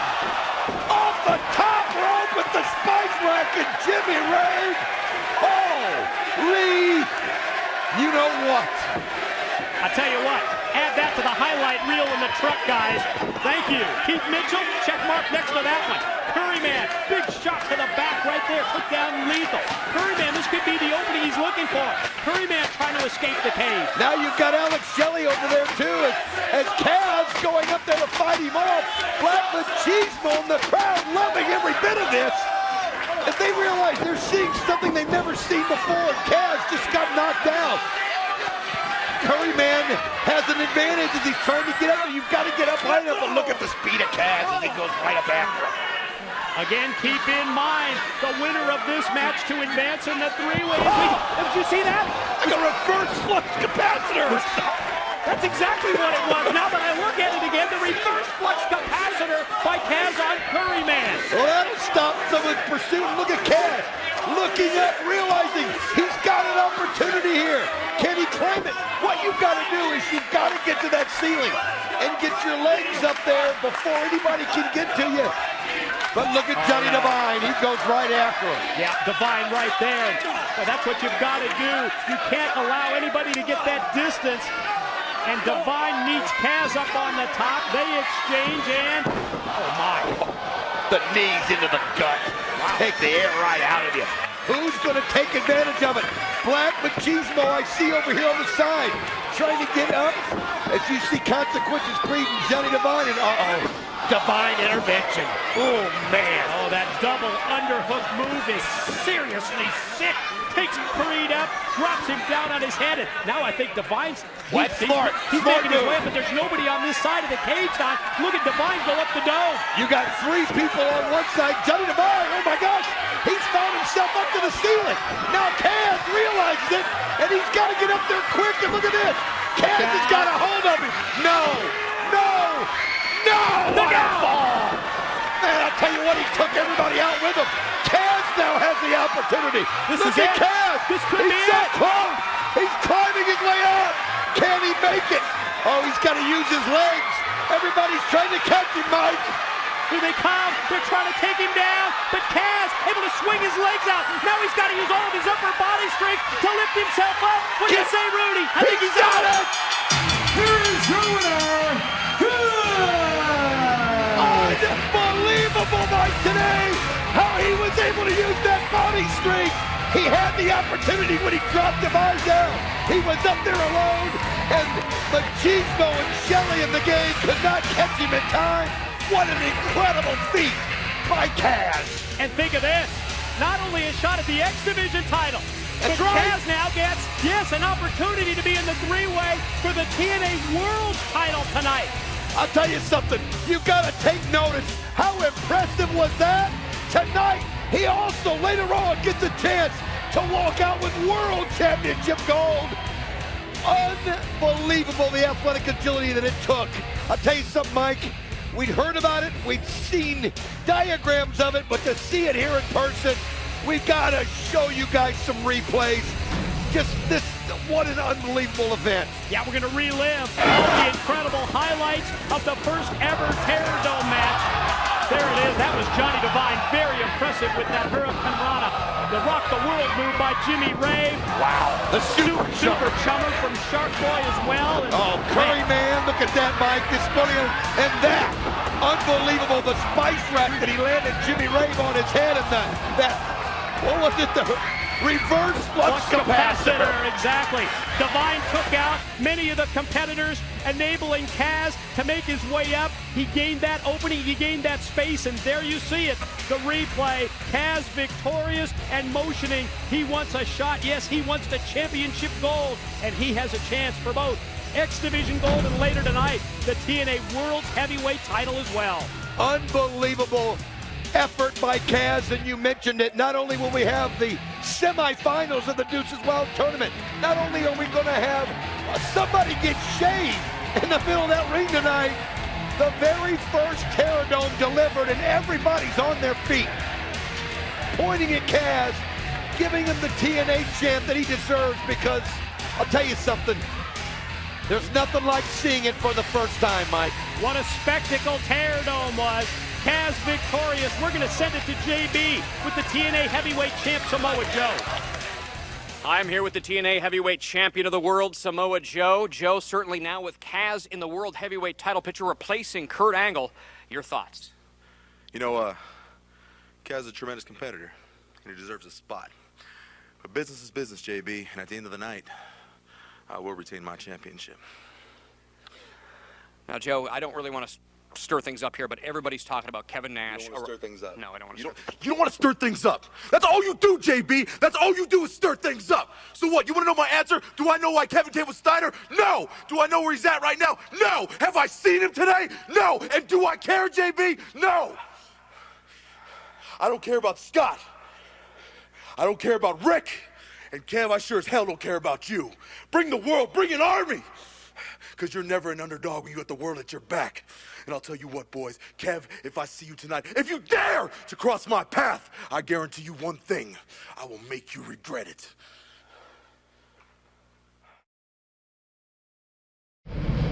Wow, tensions running high. TNA and West back at the broadcast table tonight at Sacrifice.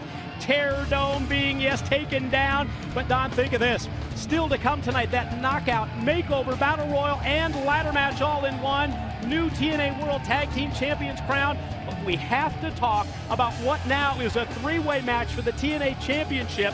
It's Samoa Joe, Scott Steiner, Kaz now the third man. But give me your thoughts on the Kevin Nash factor. Well, the one thing it's doing right now is it's causing Joe to lose his focus.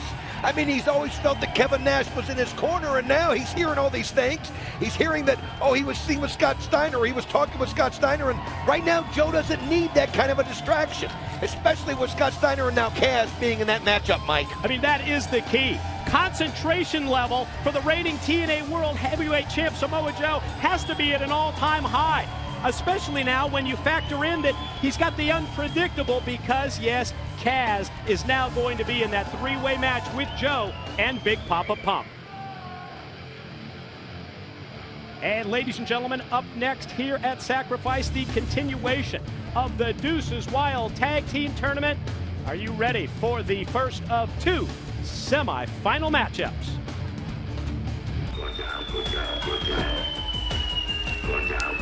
Ladies and gentlemen, this is the first semi-final match in the Deuces Wild Tag Team Tournament. It is scheduled for one fall. Introducing first, Brother Ray and Brother Devon, Team 3D. We open Sacrifice as well as the Deuces Wild Tournament with a victorious Team 3D as they eliminated, as they took out that wild card team of the Tennessee Cowboys, James Storm and Sting. But now we've really got to question the condition of Team 3D's opponents. We'll find out.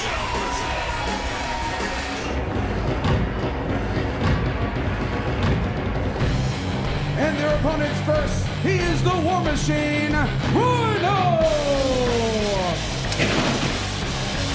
Well, Mike, look right there. Normally Rhino charges to that ring. You can see him holding the back of his head and just kind of sauntering down. I think you asked an important question there. How seriously hurt are they? And Team 3D will take advantage of that in a minute. Oh, you can see that Rhino still suffering from the after effects of that absolutely shocking, out of nowhere attack by Booker T with the steel chair earlier tonight.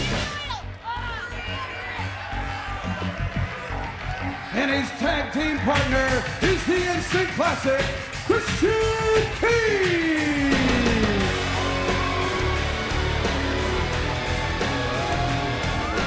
Look at Christian Cage, same thing. Both of them, it's not just the shot that they took from the chair, it's the fact that it was so unexpected, the shock of it coming from Booker T. They've got to figure out some way to unscramble those brains, Mike, because they got to work together. They're going to have to do quick tags. They're going to have to stay in as little as they can to take advantage of Team 3D and try to wear them out and where you get it to an even playing field, because right now Team 3D knows they have a big advantage. We knew that there were going to be plenty of surprises tonight at Sacrifice. Never had a thought, though, that we would see Booker T unleash that steel chair on Rhino and Christian Cage, and that has to be a major factor heading into this matchup. Semi-final, first of two, Deuces Wild Tag Team Tournament 3D to face the Instant Classic and the War Machine. We heard Brother Ray earlier, 1 down, 2 to go, and you know, they take such pride in wearing those belts. They take such pride in being able to tell everybody how many times they've wore Tag Team Gold and how many factions they've done it. Wow, Brother Devon just caught Christian Cage right in the back of the head. Cheap shot. You expect it from Team 3D, but right now with the condition of Christian, he didn't need that, and look at Brother Ray working right on it. Would you expect anything less from 3D? No. Brother Ray, Brother Devon, pretty obvious here. I would anticipate what their strategy is going to be. Just seeing it in the opening seconds of this matchup, they are going to be totally focused on the neck, on the heads of their opponents, Rhino and Christian, after that steel chair attack by Booker. Talk about a bullseye. Oh, he does, right on the back of that head, and man alive, Brother Ray, oh man, every shot. Of course. You could just see the hands go to the head by Christian Cage, and if Rhino's in that same condition that Christian Cage is, this could be quick for Team 3D. They're going to have to find a way to steal one here if Rhino and Christian Cage are going to advance. Great move there by Brother Ray, hooking the leg of Christian, getting the tag in to Brother Devon, rake of the eyes, and watch Devon right here, sure enough, elbow shot. Boy, this is tough to watch, isn't it? It is. Big shot to the back of the head. Again, totally focused on the head and neck of Christian Cage. I just don't understand what Booker T was doing. I mean, I thought he was giving him his vote of support. Exactly. And letting him know he was in their corner, and all he's done is just taken this promising tag team and has just turned it so around, and now Team 3D able to just hurt Christian Cage every chance they get.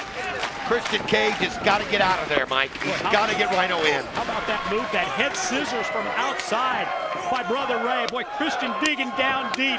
Talk about guts and courage here, trying to fight through the pain. After those series of chops, he gets the tag in, and now let's watch the War Machine, and Christian with a double team. That's what you got to do. You can't have any ego. You got to depend on your partner to help you out, and then when he gets tired and hurt too much, he's got to get you back in, because they are wounded right here, and you can see it, but man, the War Machine, he just has one speed, and it's straight ahead. Rhino leaves his feet, puts the shoulder right into Devon, takes him down, gonna head to the corner. We're gonna try and measure him here for the gore, but he's caught from behind. You see that he hooked his hair, grabbed him by the back of the head, by the hair, and what'd he do? Just powered him, Brother Ray, powered him right back down, head first, and you can see that wasn't a good landing for Rhino. No, it wasn't. All it does is just sends that concussion reeling, and Brother Devon just putting the boots into the neck and applying the pressure to the back of the head to the mat. Once that brain, once it just starts pounding like that, there's just nothing you can do, and they know it. Again, the continued attack on the head, point of the elbow, forearm shot is the follow-up move. Big clubbing blows as well from Brother Ray. They're just relentless, Team 3D. I mean, it's hard to watch. You mentioned it earlier. You feel sorry for them because they're just such competitors. They're going to have to fight hard. They're going to have to find a way to dig down. But right now, Team 3D just having their way, doing what they want when they want. Totally in control of this matchup. Semi-final in the Deuces Wild. However, how about that move right there? Great spine buster. Desperation, man. Desperation, but you've got to at this point. You have to, and like he's doing, you hit it, now get the tag in. And Christian Cage has got to go in there, hit fast, and then try to get Rhino back in. I really do. I think you've got to keep Team 3D off balance. Right, a loss eliminates you. You've got to do everything. Dig down deep here. Get that adrenaline flowing if you can. Well, it's easy for us to say, isn't it, after these guys were hit with look at this guy. He's fearless. Look at this. Fearless. Wow.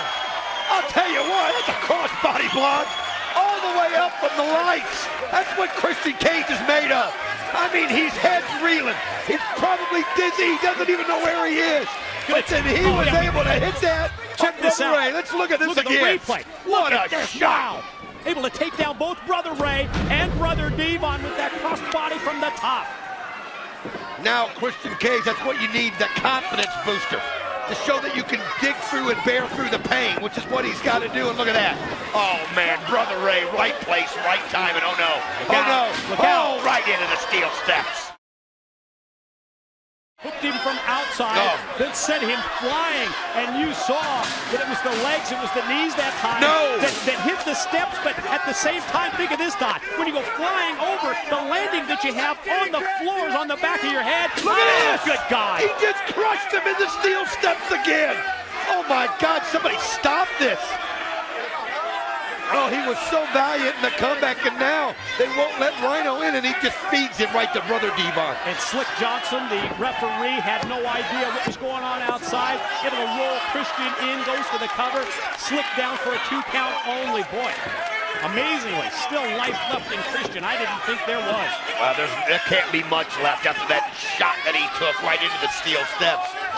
Rhino dying to get in right now. He knows how bad his friend, his partner's hurt. Christian Cage to desperation punches, and then Brother Devon right back to the head. Oh, look at that. Neck vice applied by Devon. Oh, using all that power and strength here, twisting the previously injured neck of Christian Cage. And boy, it is just imminent. It's imperative here that he's got to get that tag in to the War Machine, and by any means necessary, even biting the fingers of Devon. Shot from outside, however, by Brother Ray to the head of Christian. Well, every chance, every advantage they're going to take. But Christian again just reaches down and just starts throwing punches, but oh no. Oh, man, and you see him twisting so he wouldn't land on his head? He did it out of survival mode, and he ended up landing on his side. I mean, it really was a wicked fall, Mike. Boy, just difficult to watch this. Total domination by 3D, taking advantage of the injured Christian and Rhino.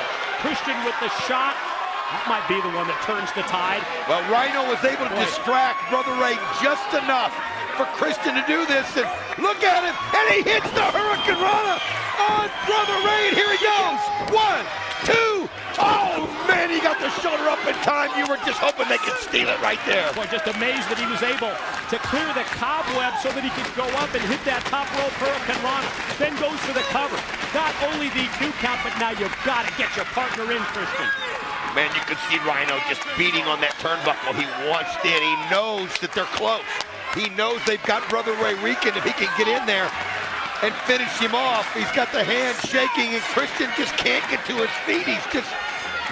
his brains are scrambled, but he made the tag. At the same time, Brother Ray tags in Brother Devon. Big clothesline by Rhino. That elbow, that baby was on target, and there goes Devon to the corner. Rhino right in after him, shoulder block, brings him out, belly to belly. That's what you got to do. You just got to fight through the pain, and wow, just at the last second, Brother Ray throws the big fist to the back to break it up, and then a shot for Christian to knock him to the floor. Yeah, Christian momentarily had his head turned away, and he even got another shot to the back of the head. Little concussive slam that time. Here comes the what's up one more time. Boy's way out there. Watch out for Christian outside, Brother Devon. It's tossed off by Christian Cage. He just got there too quickly for Brother Devon to hit it. Now, look at that spine buster. That spine buster on about 370 pounds of Brother Ray, and this is their opportunity, Mike. Rhino and Christian Cage realizing they've been able to hang in there long enough. 1, 2. Oh, man, Brother Ray broke it up in time. I just saw Johnny Devine. He was just in camera position. You can see him right there. He just snuck down the ramp. What's he got in his hand? Looks like a kendo stick. Yeah, it is. He's got a kendo stick, but nobody sees him on the other side. Rhino gets tossed out to the floor. Unprettier attempt by Christian here on Devon, but no, Ray in to break it up again. Another shot to the back of the head. Oh, they've got him up, and there's the double team move right on the back of his head. But Rhino finds his way back into the ring. Whoa, double clothesline. Keep your eye, though, on Johnny Devine. Oh, at all times, Rhino able to get that team turned around, at least momentarily. Wait a minute, Johnny Devine just handed the kendo stick. That's what he did. Off to Brother Ray, while Devon and Rhino are fighting out in the middle of the ring. Little insurance policy outside for 3D. Brother Devon gets caught with a Rhino boot, and then a big slam down. 1, Rhino on top. 2, go! Was that close? Which team will advance in the Deuces Wild Tag Tournament? It's Devine around ringside, but remember, he handed the kendo stick to Brother Ray. There it goes. Here it is. Gore! He's got it! Wait a minute, what on earth? What? Oh, Johnny Devine distracted the referee. Wait a minute. He's got the kendo stick. Oh, he just cracked him on the head. Oh, that head that took the chair shot earlier. Oh, man, that's just wrong. Wrong, wrong. Here are your winners, Team 3D.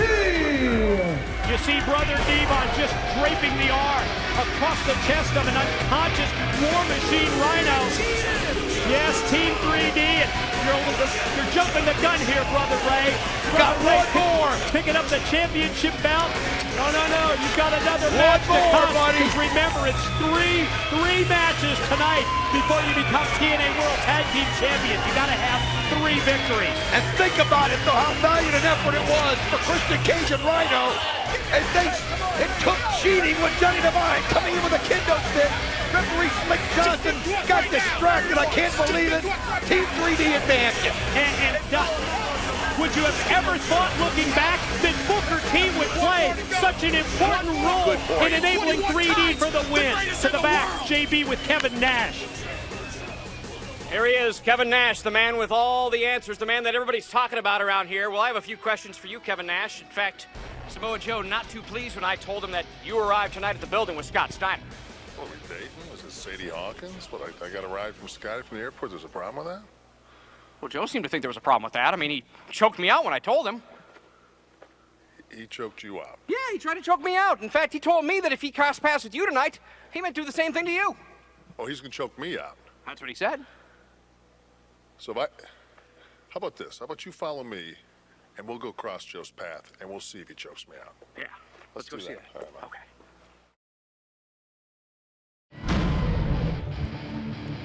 JB, Kevin Nash in pursuit of Samoa Joe.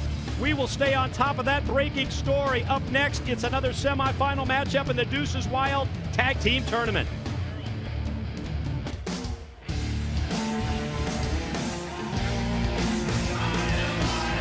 This is the second semifinal match in the Deuces Wild Tag Team Tournament, scheduled for one fall. Introducing team number 1. First, the Prince of Phenomenal, AJ Styles. AJ Styles, Super Eric, as they're going to have their semifinal match against LAX to see who advances to take on Team 3D, who we now know will be in the finals. And the thing about it is each match is taking their toll on these guys. AJ Styles came in by holding his chest, holding his belly where he's strained, and I think that happened when he fell off the ropes.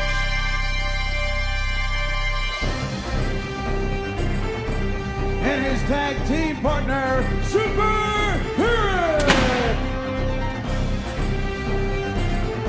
Earlier tonight at Sacrifice, Styles, Super Eric able to join forces as they eliminated BG James and Awesome Kong from the tag team tournament. And now they move on. Super Eric positioned up on top. There goes the cape. Pops down. Superhero makes the entrance. Super Eric, AJ Styles. They need this win to advance in the tournament.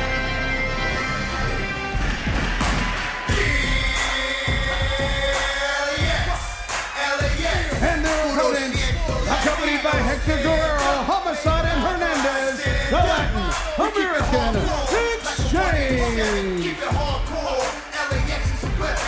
LAX as well. They're ready for action in this semifinal matchup in the Deuces Wild tournament.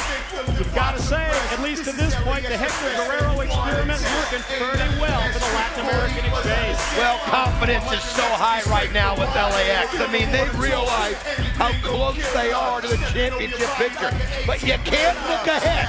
You can't be thinking about Team 3D right now. Not with AJ Styles and Super Eric in the center of that ring. You've got to be focused, and look at this. Hector Guerrero mixing it up. And I'll tell you what, I like that because it shows the solidarity that he has with Homicide and Hernandez. And you see Hernandez trying to calm Hector down. Hector Guerrero from our TNA Spanish broadcast team asked to lend that voice of experience for the Latin American Exchange in their effort to regain the TNA World Tag Team titles. Hector's there with them at ringside, and yes, we now know that the winner of this matchup will go on in the finals match to face Team 3D. And I just got to go back one more time and drive home that point about Booker T. Who would have expected at the outside of Sacrifice tonight that Booker T would have such a big impact on in this Deuces Wild tournament, even though he lost in his first round match. Well, we just talked about it. We could just see a change. I mean, you've seen it even, you know, backstage. He just doesn't talk to anybody. He just stays to himself. And, you know, it's just been noticeable. But you wonder, you know, what's in his world. Well, we know now that he sent a message. And I'll tell you what, because of him, I really believe that he cost Rhino and Christian Cage from advancing on, even as good as Team 3D is.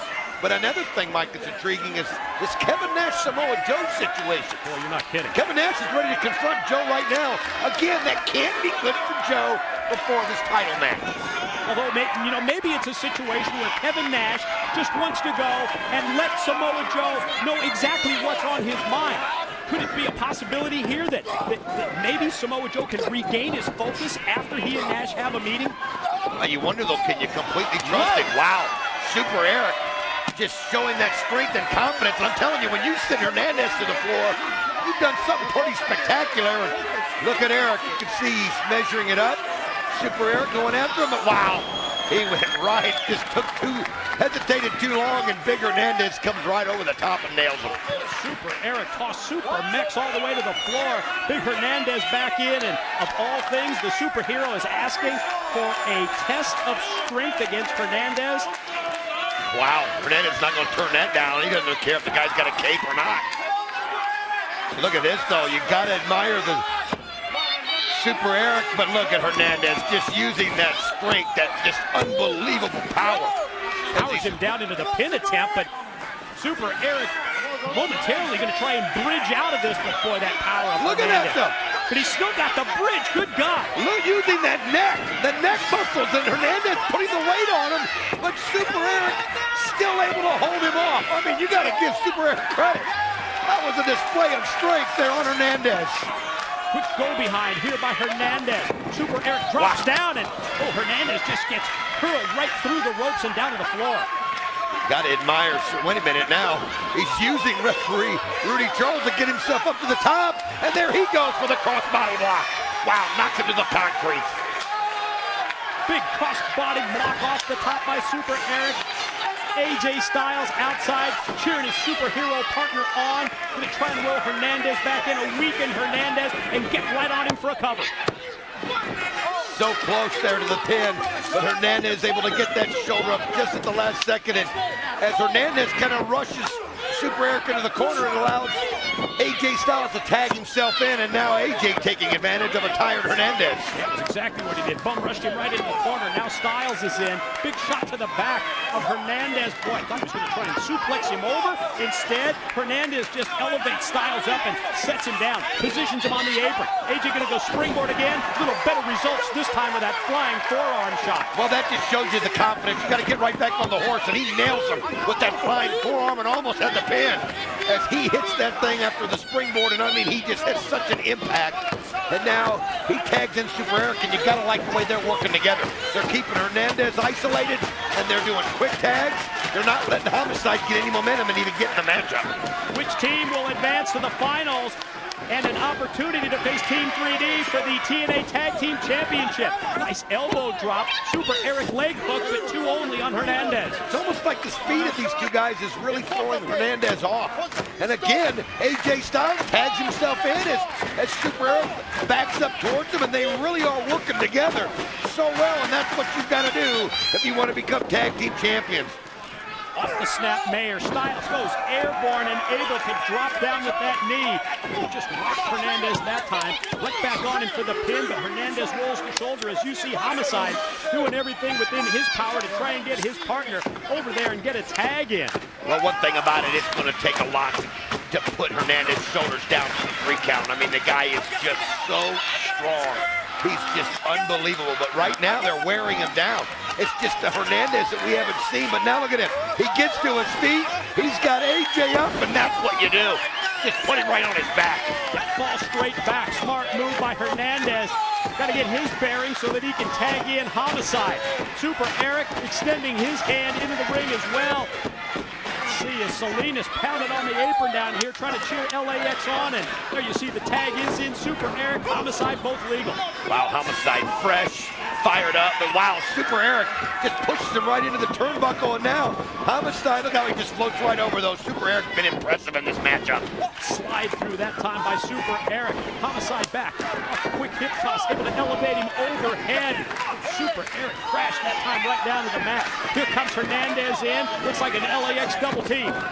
Well, this is wild. Look at that. Unbelievable ability. You can't see past it. And he jumps over the top, and here could be the drive-by. There it is. Oh, man, as you see him put him down.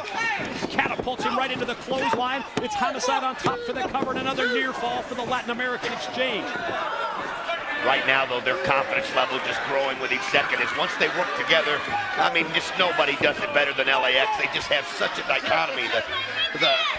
The cunning and the speed of Homicide and that strength. Look at Hernandez just holding him there, letting the blood rush to his head. It looks like he could do it all day. Unbelievable. At the same time, Homicide has what appears to be an STF-type move that time on AJ Styles, and finally, yes, Hernandez crashes Super Eric down. Yeah, that's it. Wow. Nope. I thought that one, just by the way he held him up there long enough that Super Eric could be discombobulated and not be able to get the shoulder up, but he's showing his resilience. A nice jawbreaker. Tags in. Now it's AJ and Homicide, and Homicide takes him, just flings him right into the corner. Charges in, both knees in the chest. AJ able to land on his feet with a spin kick. Wow, I'll tell you, he's just unbelievable. He does things on a nightly basis. You just got to see to believe. Styles clash. Fought off by Homicide. Wow, look at that. Stunned him that time, Gringo style. Gringo stunner right on target, and gonna try and get him up in the Gringo killer. Oh, he wants to finish him off, but wait a minute. Super Eric got up to the top rope and brought the sledgehammer right down on Homicide, but wow, Hernandez just goes right after him. Big running clothesline by Hernandez, but check this out. Salinas has got the referee, Rudy Chow. Hector Guerrero rolls in. Look at that. He just positioned Homicide up on top. Two. Down pin. Got it. What? Got it. LAX wins it. Ladies and gentlemen, your winners advancing to the finals, the Latin American Exchange. Hector Guerrero able to slip in, slide in, and get Homicide on top of AJ Styles for the win, for the pin. And how about that? The Latin American Exchange going to move on. They're going to face Team 3D, Super Eric. Boy, what a disappointed look from Super Eric. I mean, think about that matchup, though, for the the TNA Tag Team Championship. Team 3D against LAX. Let me think back to last year. I mean, the history that those two have had, those two teams have had. LAX this close to realizing their dream. We're going to send it to our broadcast colleague, Lauren. She's with members of Samoa Joe's extended family. I'm here with members of Samoa Joe's kin. Now, guys, you've got to be concerned about your family member tonight. Not only will his TNA world title be on the line with not one, but two competitors, former world champion Scott Steiner and the winner of the TerrorDome match, Kaz, but it seems others may be involved as well, including Joe's mentor, Kevin Nash. You see, Lauren, what people just don't seem to understand is that Samoa Joe just didn't bring his family. He brought his blood. He brought the whole entire Samoa nation, and that's what I'm talking about. So, do you mean to say that you would physically get involved if Joe needed you? See, I'm no wrestler. I respect what they do out there in the ring, but blood is blood, and that's where we're coming from. Samoa Joe! Vai! Uso for life, brother. Wo mato I if so songi mo e. Awa kepapole. Awa kepapole. Steiner who? We are here for you, brother. Fussy, fussy, fussy Oma. Joe! Samoa Joe! Samoa power! And we are back live in the Impact Zone, and the Stars are out tonight at Sacrifice. Check this out. That's Billy Corgan from the Smashing Pumpkins, DW. Man, he's a huge wrestling fan, huge sports fan, and he's excited to be here tonight, Mike. No question about it. Huge TNA fan as well. Up next at Sacrifice, the TNA Knockouts in action.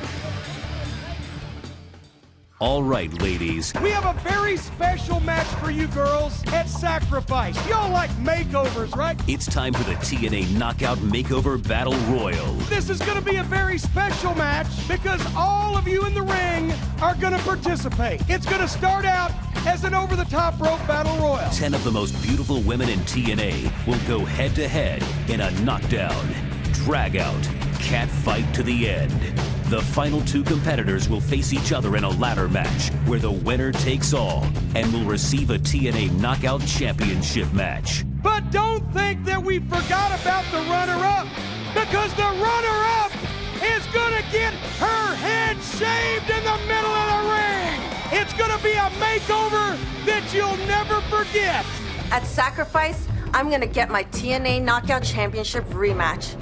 And I know one thing, that someone's gonna get their head shaved, but it ain't gonna be me. You know what, Velvet?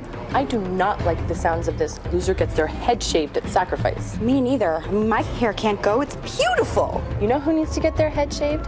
That stupid Gail Kim. Or that ODB. No. I got it. The voodoo freak, Roxy. All I know is that I'm not losing my hair. Me neither. Will win a TNA Knockout title shot? Who will get their head shaved bald? Find out next in the TNA Knockout Battle Royale.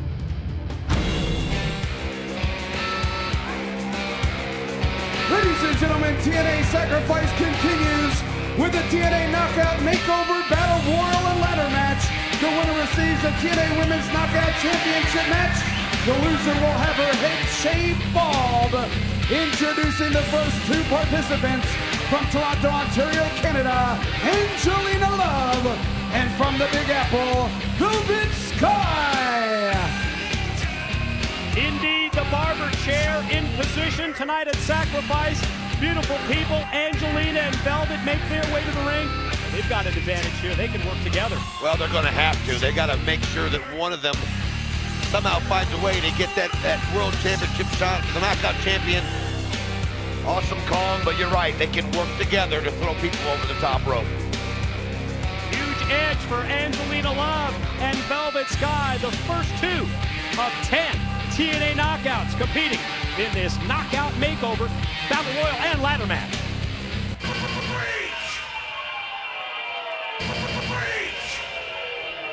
The next participant, Raka Khan. This is going to be interesting to see, isn't it? Raka Khan associated for the past several months with Big Papa Pump Scott Steiner, as well as Maple Leaf Muscle Petey Williams.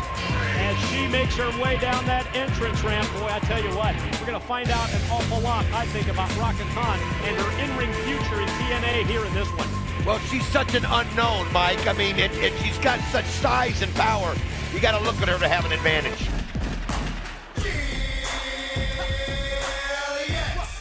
Representing the Latin American Exchange, Salinas. Yes, this pay-per-view is called Sacrifice for a reason. Whether it's the body, pride, friendship, or yes, even their hair, there's going to be a sacrifice made here among these 10 knockouts in this matchup. LAX on a roll. Let's see if Salinas can get a TNA knockout title shot against Awesome Kong.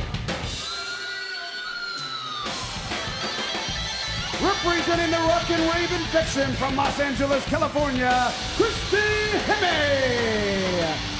It really is the ultimate risk reward. I mean, your focus has got to be to try to win, to get that title shot, but you put so much at stake. Because if you finish runner-up, that's when the head gets shaved. But this is the message you send. How bad do you want it?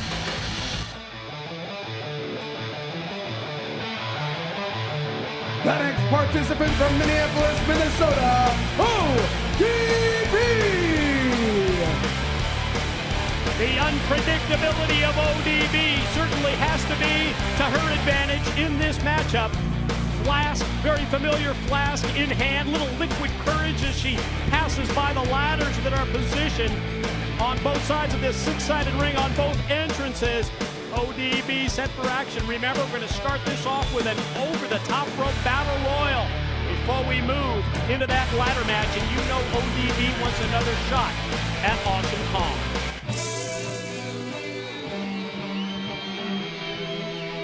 From Congo Square in New Orleans, Louisiana, Roxy Laveau. Really seen the Voodoo Queen, Roxy Laveau, make big strides here in TNA. When you think back the association that she had with BG James, with Kip James, when she got fired by Kip James. Actually, in my mind, probably the best thing that ever happened to Roxy Laveau here in TNA. I agree, Mike. She's got really an impressive arsenal of offensive moves. Keep your eye on her, and she's fearless and very unpredictable.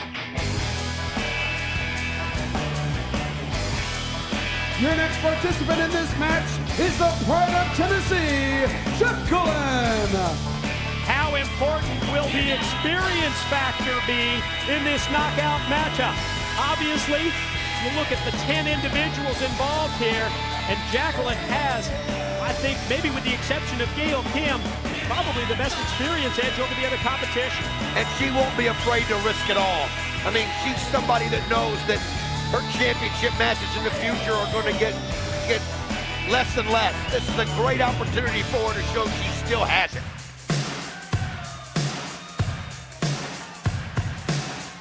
From St. Mary's, Ontario, Canada, Tracy Brooks. We talked about the Voodoo Queen, Roxy Laveau, and how her TNA career really turned around when she was able to go out on her own. If you think about it, I think it's a similar situation here with Tracy Brooks. Ever since Tracy Brooks got rid of the baggage of Robert Roode Incorporated, she's had an opportunity to move up that ladder, and she's just one win away from a TNA knockout title shot.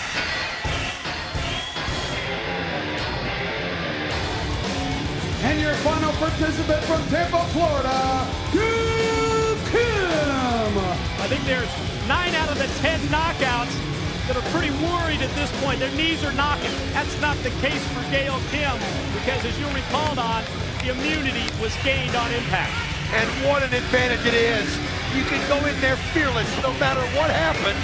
You're not going to end up getting your head shaved. If she finishes second, and whoever was the last person to be eliminated right before her will move into that slot and get her head shaved. So you got to wonder where you're going to be at in the elimination factor. But the one thing, Gail Kim, man, she can just go right after it. Let's send out our happy Mother's Day wishes here at Sacrifice. And wow, what says Mother's Day more than this knockout battle royal ladder match where one of the 10 gets their head shaved? Oh, we always shave somebody's head at Mother's Day in the West family. It's just tradition. Why wouldn't they? We try and stay on top of the action here in the battle royal, and Salinas just got shoved right off the apron. I'm not sure, is that going to be an elimination or not? We'll try to keep our eye on that. We kind of missed that, so we'll let you know if she went over the top or... Well, we just found out that Salinas has been eliminated. You know, some of these people, some of these girls, when they get eliminated, they're going to be mad at first. They may be relieved afterwards to know at least they kept their head of hair. But like I said, that knockout championship has just become so important. It really has, because they have taken women's wrestling to another level, and it really means something to hold that, especially to somehow wrest it away from Awesome Kong. It'll be talked about forever in history in women's wrestling, and that's what drives them to try to take this to the distance. You see Angelina Love there with ODB's flask. Took that liquid courage, poured it right in the face, right in the eyes of ODB. Tracy Brooks has Velvet Sky. Velvet Sky from the apron comes back. Wow, quite a shot on Tracy Brooks. And then the shoulder block from outside. Nice camera work right there, too. Wow, what a shot by Tracy Brooks. And wow, Velvet Sky's been eliminated. Knocked off the apron by Tracy Brooks, and there goes Tracy as well. Well, got to have eyes in the back of your head when you've got that many people in the ring, and she was focused on gloating, I think, on taking Velvet Sky out. Well, Angelina Love made her pay. Yes, over the top rope elimination in this battle royal until we get to the final 2, and then at that point it will turn into a ladder match as we see Christy Hemme go airborne, caught by Raka Khan. Let's see the power of this big Raka Khan. Whoa! Wow, she just flipped her right over there like it was nothing. Nice move by Christy Hemme. I admire the courage going after her, but you just didn't realize that strength of Raka Khan, and now Jacqueline ODB kind of double teaming Raka Khan here, and that's Smart move. Something told me that we would have our eyes open one way or the other in terms of Raka Khan, and we see that big power and strength. She just tossed Christy Hemme over the top, eliminated her, but now you're seeing a little bit of teamwork here, which you might need against big Raka Khan. I like how Angelina Love actually came over to help him. They just can't stand her so much they just went ahead and took her out when she wasn't looking. ODB, though, fearless. ODB's one of those that might even like getting her head shaved. I don't know. Of course, Angelina Love doesn't have the advantage anymore of having her partner Velvet Sky in this match, as we see Jacqueline come off that middle rope with a drop kick. Wow. Nice drop really kick. Caught Raka Khan. Well, you talk about her experience, Edge, and one thing we know about Jacqueline, that's as tough a girl as you'll ever meet. Anywhere, any place, anytime. Don't even let sides come into play. But I'll tell you what, as much as ODB and Jacqueline have been double teaming Raka Khan, she's held them off here at every turn. Now they're, again, Angelina Love comes over to try to help out the three of them, and that's what it takes. How impressive was that? She just fought it off. Yep, teamwork, however, too much for Raka Khan as she's eliminated. There goes Jacqueline as well, and ODB, she can hang on. No, ODB's out. Both of them got caught by surprise. I think they were, oh, wait a minute, wow. Angelina Love has been eliminated. That was Roxy Laveau with the back body drop, and now I think we're down to the final two. Keep in mind. That's Gail Kim's one of the final two. She's got immunity. Keep in mind, Angelina Love would be next in line if Roxy Laveau wins. That's the key right here. Ladder match now at this point to come into play. The contract for the TNA Knockout title shot is in place. It's in position. And that's exactly the key, because if you think about it, should Gail Kim lose this match, then Angelina would get her head shaved. Oh, you can see Angelina Love realizes what might happen. Yeah, I think this is a good move here by Slick Johnson. Slick Johnson is making sure that Angelina doesn't leave. Love must stay at ringside. Gail Kim has already won immunity, so if Roxy Laveau wins this match, Angelina Love will have her head shaved bald. That's because of the immunity situation. At this time, the ladder match will begin. TNA officials positioning Angelina Love in the barber's chair, just in case that's what happens here. And now it's the Voodoo Queen, Roxy Laveau, and Gail Kim. And we're going to reiterate that one more time. Should Gail lose, it is Angelina that would get her head shaved because of Gail's immunity situation. Wow, and you saw how upset she was through it. Now, Roxy Laveau going right for that ladder. Now, this is the problem, and you can see Angelina Love. She gets right involved, but Roxy just takes that ladder and just levels her. Holy cow, she just spun it right around. But look at Gail Kim going through the ropes, kicking the ladder on Roxy, and then kicks Roxy when she tries to climb back over it. And then Gail drops down, and now Gail's going to try and get the ladder from the far side of the impact zone and try and put it into play. Oh, Gail Kim wants a win here, Don, so bad she wants another shot at Awesome Kong and that TNA Knockout Championship. Well, we just think back to those great battles between Awesome Kong and Gail Kim. And Gail Kim now, that agility, and she's got Roxy now. Roxy Laveau trying to make her way back into the ring. Can Gail Kim get up there in time? No, she can't, as Roxy gets right there. Look at this. She's got Gail high up, and Gail fighting off. Gonna try and powerbomb her off the ladder. Gail hanging on for dear life, but Gail turns it around on her instead. That's just that unbelievable athleticism as she flips it around, and she just sends that ladder right onto Roxy Laveau. Knocks her out. And now Gail going to try and get the ladder back set up, set into position. Contract hanging above the ring. Now what? Gail Kim here kind of doing an unorthodox move as she moves the ladder out of the way, and she's not done. I guess it's knowing she's got immunity, she just has this confidence and she goes right after. But Roxy Laveau turns it around on her. Oh, shot back first right into the ladder. And then the Voodoo Queen follows up, chop to the chest. Charging, oh my, just sandwiched her. Put all of her weight. Hip attack that time, and Gail Kim sandwiched right into the steel ladder. Oh, she took some wicked shots. I mean, she had that opportunity. Gail Kim was there. I think she had Roxy Laveau in a position where she couldn't have stopped her, but Gail Kim just wanted to inflict more damage. And I think it's just being in that ladder match and seeing things that are done in the past, wanting to do it. And look at this. Wow! she just flips her right over the top onto the ladder. Gail Kim, just so many different ways she can beat you. What a competitor this Gail Kim is, and boy, we've sure been impressed with Roxy as well, as we see Angelina Love, for some reason, getting involved here, taking the ladder, sliding it into play, and she slid it into Gail Kim. Well, she needs Gail Kim to win. Gail Kim just said, that's exactly the situation right there. She wants Gail Kim to win. The last thing she would need is a win for the Voodoo Queen, Roxy Laveau. Oh, you can see that she's running her hands right through her hair. There you see the contract, and Roxy Laveau meets her up, and both of them are at the top as they're trading blows. Oh, Gail Kim slamming that head to the top of the ladder. Oh, my God. What? Whoa, she just put her on her back. Gail Kim. I'll tell you something, there's just something special about the TNA knockouts. I mean, you forget that there are women in that ring. They just have so much ability. Gail Kim looks like she's busted on the head. What a power bomb that was by Gail Kim, as Gail tries as well. And Roxy basically knocked out. And wait a minute, Angelina's got the leg of the Voodoo Queen, Roxy Laveau, hooked. But Roxy Laveau realizing what a shot to Angelina Love.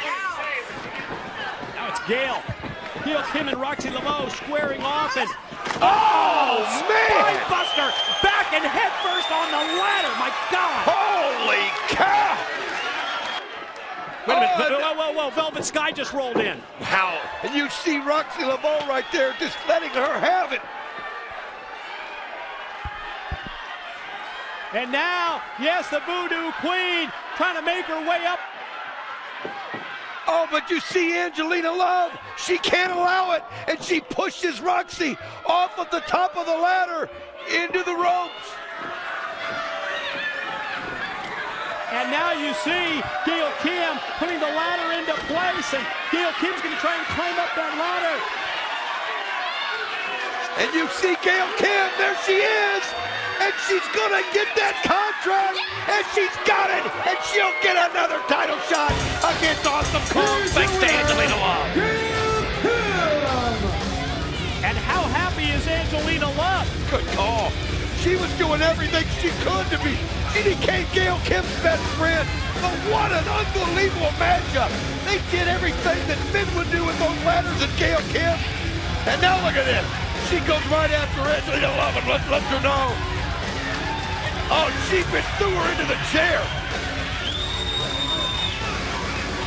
Holy cow. The TNA knockouts here as we see. Gail Kim, she was trying to put Angelina Love into that chair, but no, it's Roxy. Boy, you can see though Gail Kim just going right after her. Oh, trying to set her up and do whatever she can, but look at this, the beautiful people fighting her off. Roxy bleeding. The bottom line is, holy cow, look at this. It's just going crazy. The anger. But it still doesn't change the fact that Roxy Laveau is going to get her head shaved. What an absolutely out of control situation here at Sacrifice with these TNA knockouts. This thing is nuts. I'm telling you what, just what has happened here between Gail Kim, I think she's upset realizing that Roxy Laveau is going to get her head shaved. So you can see the blood on the face of Roxy Laveau. I saw it with the ladder, and you're right. I saw it earlier on Gail, but it must have just rubbed off from Roxy Laveau, but oh no. It's going to happen. She finished second. And this is Todd Tyree, the barber who's taking the shears to the head of Roxy Laveau. And yes, we said it. One of these knockouts was going to get their head shaved, and it is Roxy Laveau because of Angelina Love and Velvet Sky. Well, Angelina Love, she did everything she could. She couldn't afford, and you could even see Gail Kim. The look on her face I'm looking at right in front of me, and she's almost in tears, realizing what's got to happen. And Todd Tyree, he's going to have to use the scissors first, I think, to try to take the length off before he starts using the shears. Yeah, that's the key here. You've got to use those scissors before you can use the shears after being in this matchup. Oh boy, as you saw the other knockouts right around the ringside area here. Watching as Roxy Laveau gets her head shaved at Sacrifice. Well, it was the ultimate. Look at the beautiful people. They're loving it. They know that they've ticked off Gail, they've ticked off Roxy Laveau, and they know they get to keep their hair. And Oh, it's hard to cut that with the sweat that's been involved. But unbelievable. And there you see Tracy Brooks holding the hand of the Voodoo Queen, Roxy Laveau here. We're trying to give her some strength, Don. Oh man, they're showing some support there for as they know this has got to be tough. And you can look at the skeleton. Wow. Oh, it's hard to watch. But we told you someone was going to get their head shaved, and it is. Oh man! There you see the cut from the contact made with the ladder, I believe. Oh man, what a battle! They wanted it so bad. Gail Kim and Roxy Laveau, they put on a ladder match that you couldn't believe. And the reaction of Angelina Love and Velvet Sky is sickening at this point. Well, and the crowd, I think, is so upset that Roxy's getting her head shaved, and I think they wanted to see Angelina Love or Velvet Sky, but hey, it came down to the last two, and Gail Kim had to go for the championship, and she did. Oh man, tough for Roxy Laveau, but she was so valiant in her effort, and you're impressed with how she was.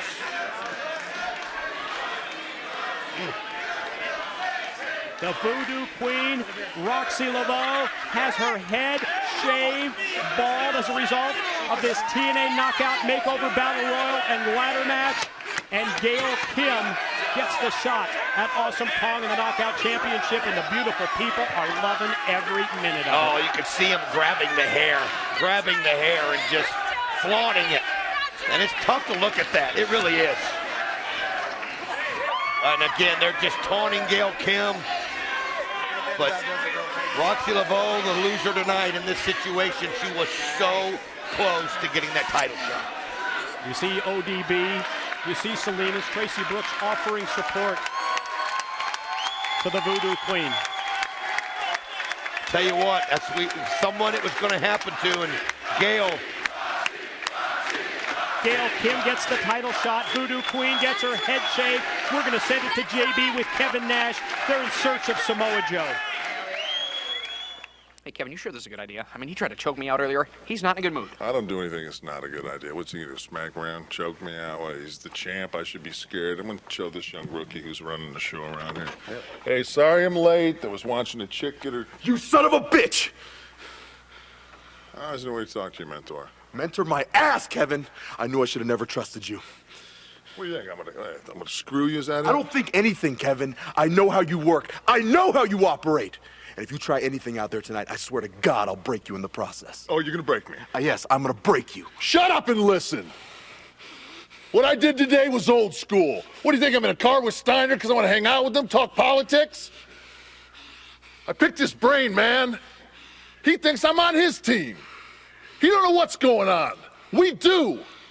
Hell, what do you think you're gonna go? Month after month? Using your body, being a brute, kicking people's asses? That ain't gonna work. You gotta use your brain. That's why you need me. I don't need anybody, and I sure as hell have never needed you. Oh, you don't need me? No, I don't. You don't need me. Well, how about this? We'll sit my big ass right here. You go out tonight. You need me, you give me the high sign. Maybe I'll be there. Maybe I won't. You know what? Let me make this easy for you. You show up at that ring tonight, you're on the wrong team and in my sights.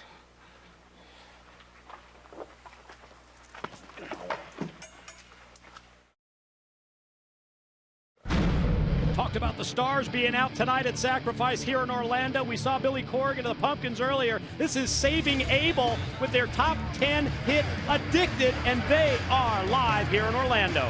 Well, it's just a big night here at Sacrifice as we still got coming up the World Heavyweight Championship, but now the Deuces Wild Finals. No question about it. We will look at the bracket. Let's see exactly how we got to this point. You see how Team 3D advanced, starting with the quarterfinals onto the semis and now the finals, and now we are set for Team 3D. Brother Ray, Brother Devon to face Homicide and Hernandez. The Latin American Exchange, and what's at stake here is the goal, the TNA World Tag Team Championship.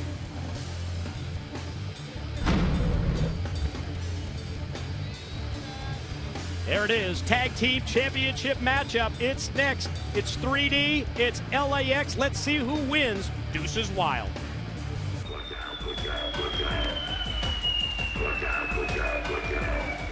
Ladies and gentlemen, this is the finals of the Deuces Wild Tag Team Tournament, scheduled for one fall.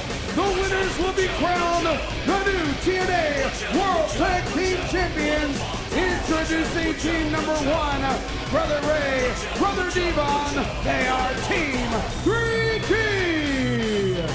Brother Ray, Brother Devon, just a 3 count away from that 21st reign that they've been talking about as tag team champions. Let's review, Don, how they got to this point right here against, yes, Sting and James Storm. And there you see Storm go through the table. Unbelievable shot, and Sting just had enough of James Storm.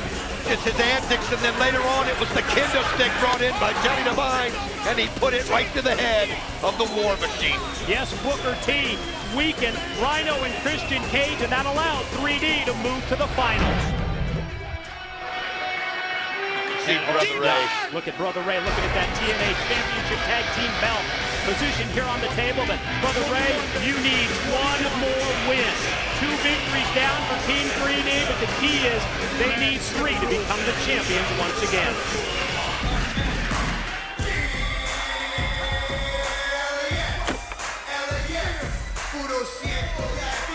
And their opponents, accompanied to the ring by Salinas and Hector Guerrero, Homicide and Hernandez, the Latin American Exchange.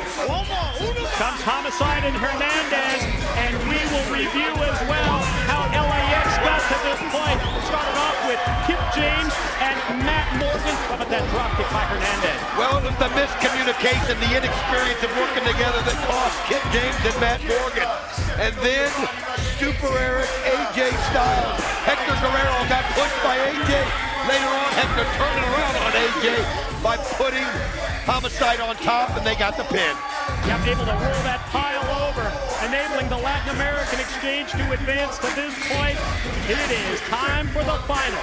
This is it. This is what Deuces Wild is all about. And it's time for the Latin American Exchange to take on Team 3D. And we're going to decide who the new World Tag Team Champions will be.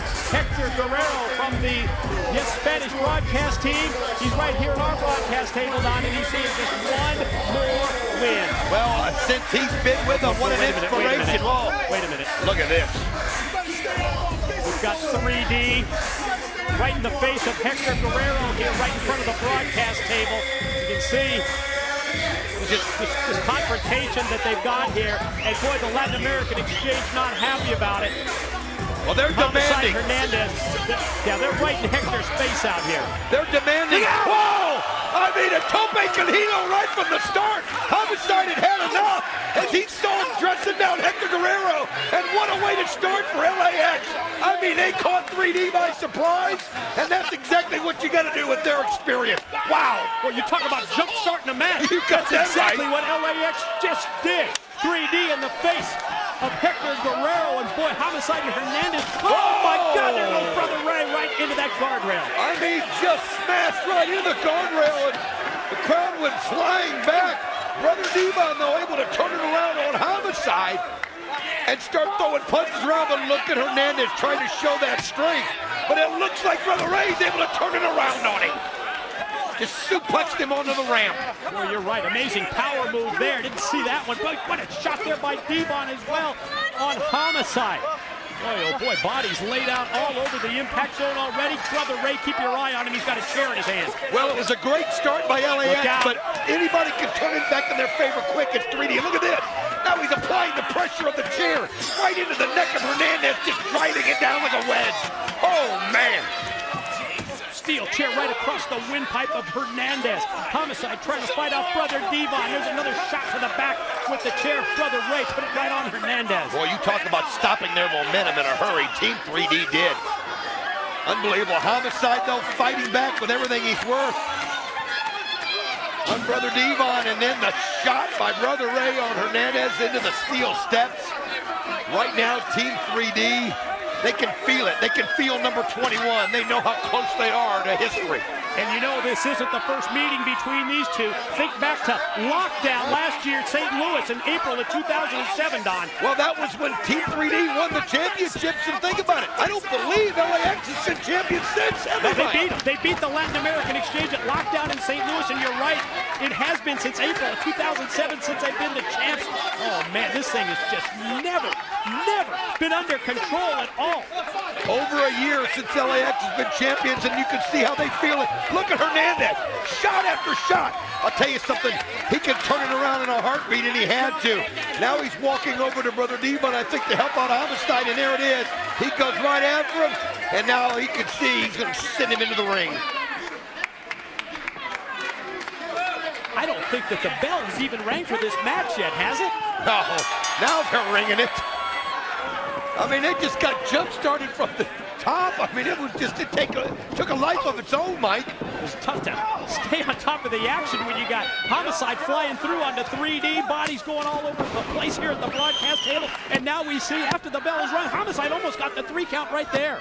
Well, Homicide just, I've talked about it so much, the guy just fearless. I mean, he'll put his body on the line any chance that he can. He knows what he has in a partner, Hernandez, and they use each other so well. Look at Homicide going up top, but he doesn't realize Brother Ray position, and man, just sends him flying, flipping over into the ring. Brother Ray looks on as we see Devon take Homicide, got in position across the apron, and then just drives that big elbow right across the neck and chest. And then puts him right back into the hands of Brother Ray, and you saw that elbow right to the top of Homicide's head. Gonna take Homicide now. Brother Ray gonna try and shoot him off, and does. Into the ropes. Homicide sunset flip over, but Brother Ray just overpowered him first with the big punch, and now with that knee right across the head. Just driving the knee in, using that weight, and then the headbutt. And you can see that Team 3D now going to make quick tags. They're going to keep Homicide isolated on this side. And, a shot to the back. Homicide just crumbles right there, just drops right down.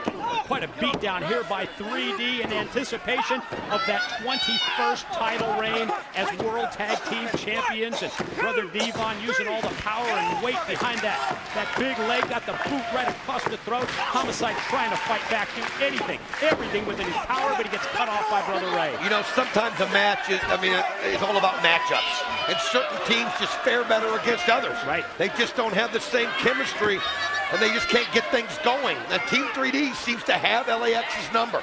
Every time LAX seems to get something going, Team 3D can stop it in its tracks. And look at the strength of Brother Devon just holding Homicide up in the air and then bringing him down, and you can see Homicide in pain.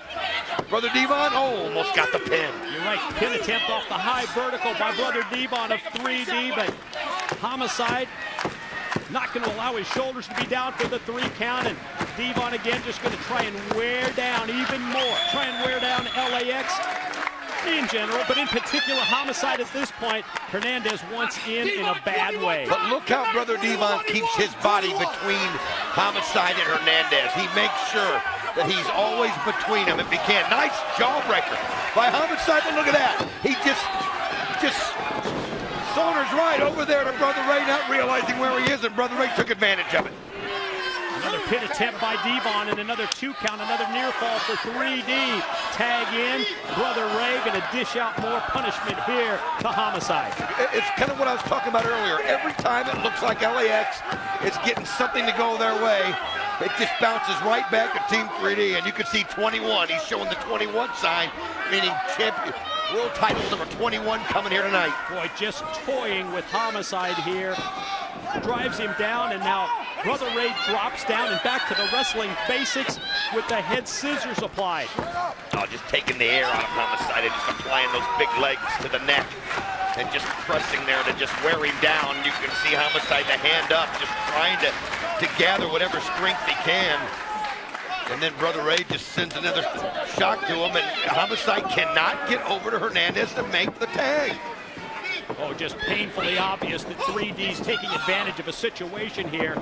Homicide not able to get on track. Well, that could be the move that sets him free, however. Devon crashes in the corner. Homicide able to take down Brother Ray. You see Hector Guerrero pounded on the apron outside. Hernandez pounded on the turnbuckle, trying to get Homicide over to get the tag in and get this big Super Mex into the battle. Well, you can't measure a man's heart, and what a counter that he was able to use. And here it is. Here comes Super Mex, and he goes right after with those big elbows, those big forearms. And a clothesline for Brother Ray. Another big lariat for Devon. Brother Ray sent for the ride as he comes off the ropes. Whoa! Big back body drop that time by Hernandez. LAX has turned it around behind the big Super Mex. And very few people can give those two guys back body drops back to back. Oh, he just puts their heads together. And now look at him. Whoa, the drop kick that nails both of them and sends Brother Ray outside the ring and Devon. Well, you're right. Dual drop kick that time. Oh, no, look out. Here he goes. Here he comes. Super Mex. Wow, did you see that extension Hernandez got, Mike? That's unreal. I don't know if we can see that if that's possible. You just wait a minute. Keep your eyes on Divine, not him again. Johnny Divine played an important role here earlier, bringing the kendo stick down. Referee Hebner, I don't think, has seen him.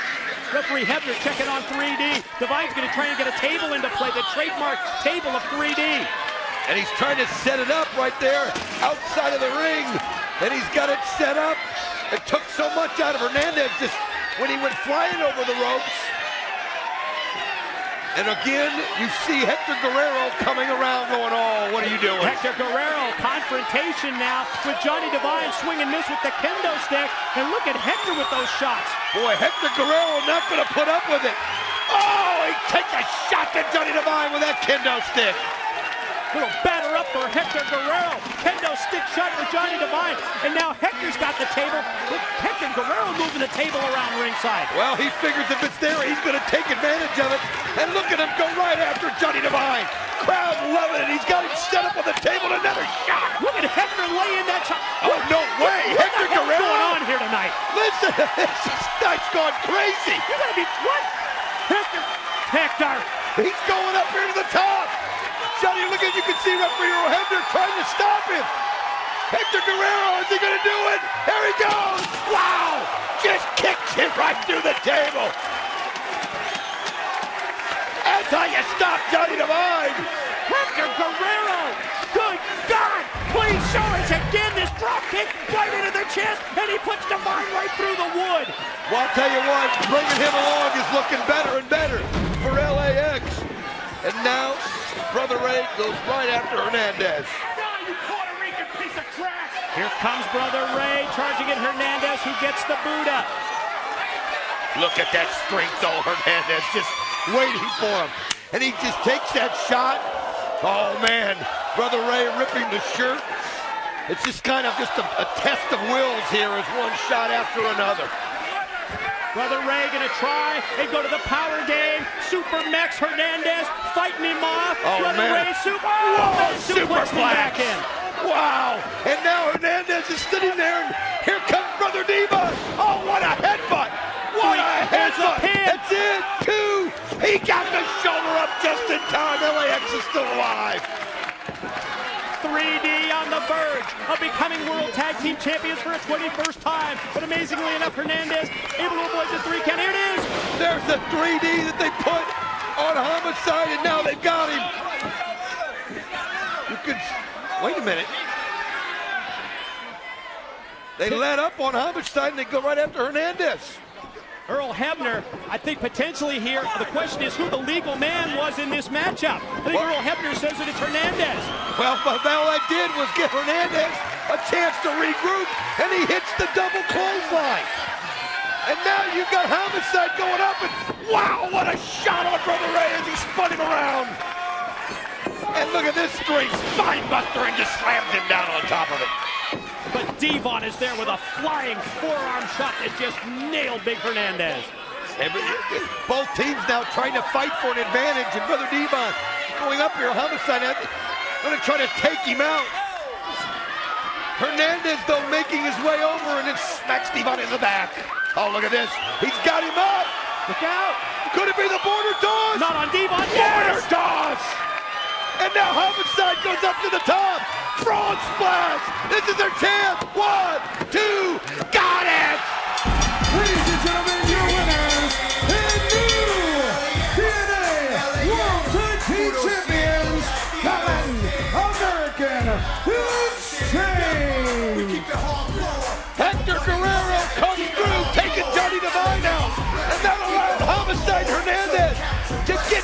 this matchup. And guess what, Mike? It's been over a year.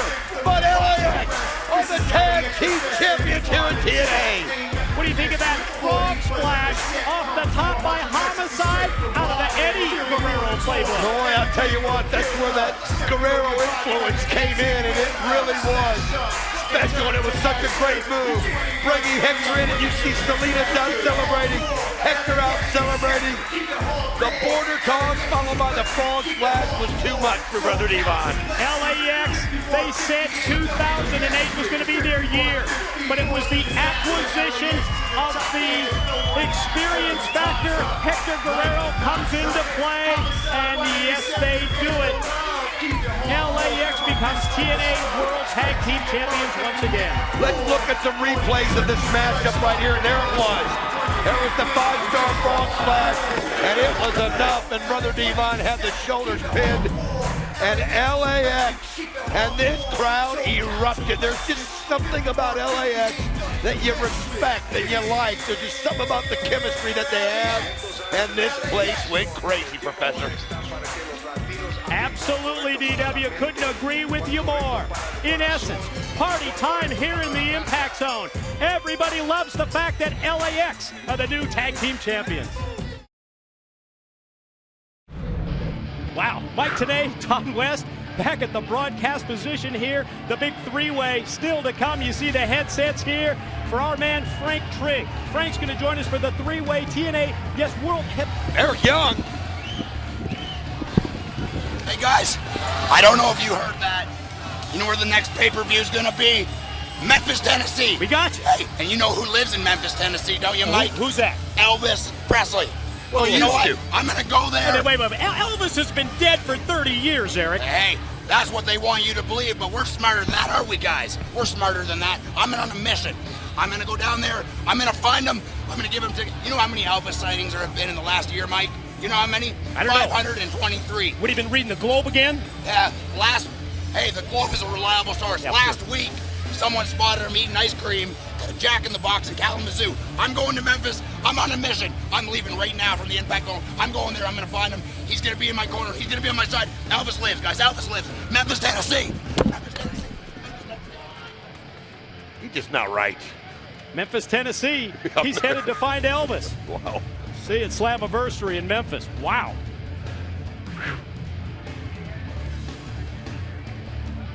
It is time for our main event. Yes, TNA World Heavyweight Championship matchup. Three-way matchup. We now know, yes, that Kaz is going to be involved as well. Going to break it down for you here with the bullet points, the tail of the tape. And it was earlier tonight, yes, Kurt Angle announcing that due to doctor's orders, not able to compete in this World Championship matchup. The Kevin Nash arrival with Scott Steiner, boy, it set off locker room fireworks. I don't know about that trust factor between Nash and Joe, maybe at an all-time low.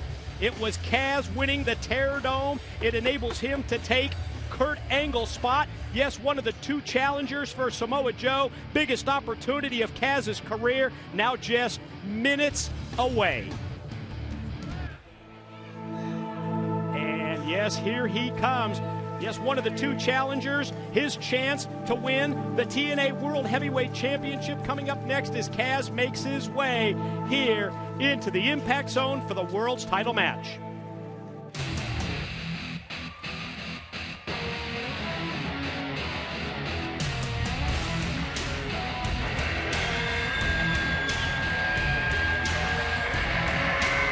And here he is, and what an effort to get to this spot as Kaz able to make his way up through that steel asylum, the TerrorDome, and was rewarded with a championship bout. And think about this.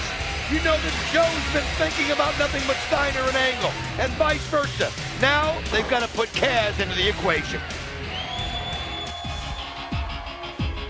And there you see the second challenger. Yes, it's Big Papa Pump. It's the genetic freak Scott Steiner, because along with Kaz, it's his chance as well to win this TNA World's Heavyweight title for the very first time. He stands 6'2" and weighs in at 270 pounds. Scott Steiner, was an amateur wrestler for the Michigan Wolverines, where he became a collegiate All-American. The Big Bad Booty Daddy has wrestled for every major professional wrestling organization during his 22-year career and has held dozens of championships during his legendary run. The Genetic Freak is a powerhouse in the ring and offers no apologies for his actions. Tonight, Scott Steiner will try and become TNA World Heavyweight Champion for the first time ever.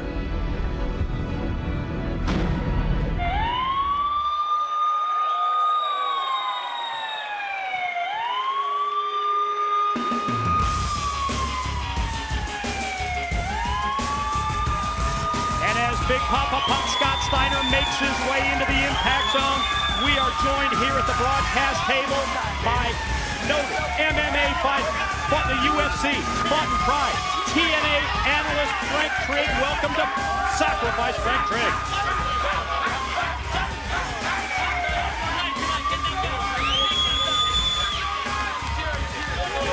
They're just sitting here and finally getting that name of TNA analyst. I'm real happy on my third show. I finally get a name.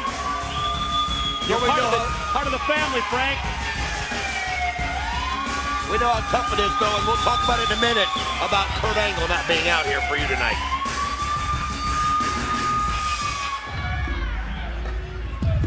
Yes, we will get Frank Trigg's thoughts on Kurt Angle not being involved in this matchup as we see the walk. From the locker room area, he's the defending TNA World Heavyweight Champion, the Samoan submission machine, Samoa Joe, on his way to defend the gold. He stands 6'2" and weighs in at 280 pounds. The Samoan submission machine, Samoa Joe, fulfilled his destiny last month at Lockdown when he defeated Kurt Angle in one of the most talked about matches of the year. Perhaps the greatest match in TNA history. Joe used his ground and pound and MMA style to punish Kurt Angle and capture his first ever heavyweight championship. Samoa Joe has vowed to sacrifice everything in order to keep his title around his waist. Nothing will stop him, and nobody will take away his gold.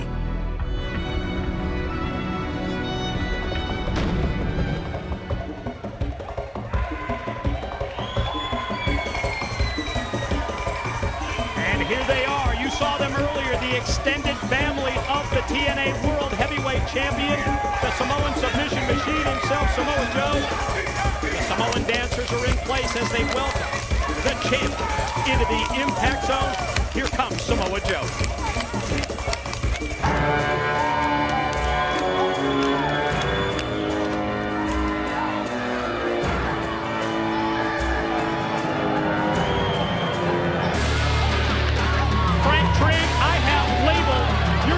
As TNA analyst as very pro Kurt Angle.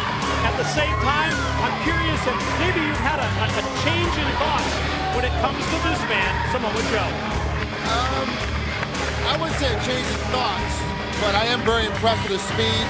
His technical ability really amazed me. He's got a lot better technique-wise. Obviously, when Marcus Davis helped out quite a bit, but I'm still not convinced that he's going to be able to beat a complete Kurt Angle again if that match ever would have happened one more time. Yes, Samoa Joe set to defend the gold. Two challengers are in place. We're going to send it to the six-sided ring. Our broadcast colleague Jeremy Borash for the official introduction. Ladies and gentlemen, the following contest is scheduled for one fall and is for the TNA Heavyweight Championship of the World. When the bell rings, the man in charge, TNA official, Mr. Andrew Thomas.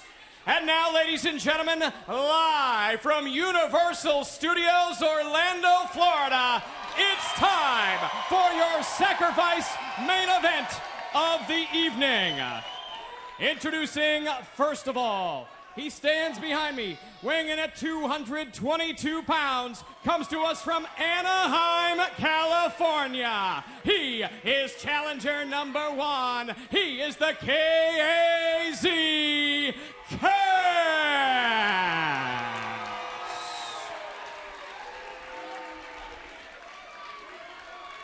And now introducing challenger number 2. He is accompanied to the ring tonight by P.D. Williams and Raka Khan. He comes to us from the great state of Michigan and weighs in at 270 pounds. This is Big Papa Pump Scott Steiner.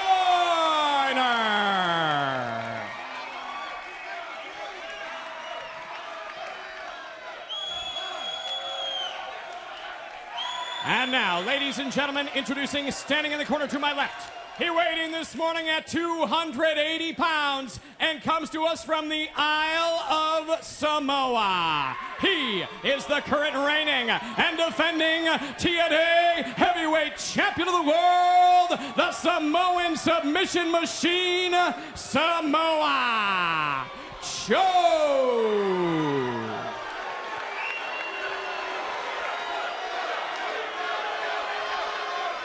Sacrifice main event, TNA World Heavyweight Championship on the line. Frank Trigg, I need to get your thoughts immediately on the injury situation involving one Kurt Angle. And I think earlier you used the word risk. You thought that the risk factor too high for Kurt Angle, that as well what his doctor ordered. So one of the things that he and I always talked about is recovering from injuries, and if he's going to come out here with an injury like that where his neck is right now, trying to battle through it, it's just going to be worse. He'll be out for months, and he may lose again tonight. It's not worth taking a risk in his career for his longevity here at TNA, trying to be able to compete consistently over the next couple of months. He needs to take just a couple weeks off. Will be a lot better for it. Well, the power of Samoa Joe so evident there. The double clothesline move, then follows up in the corner.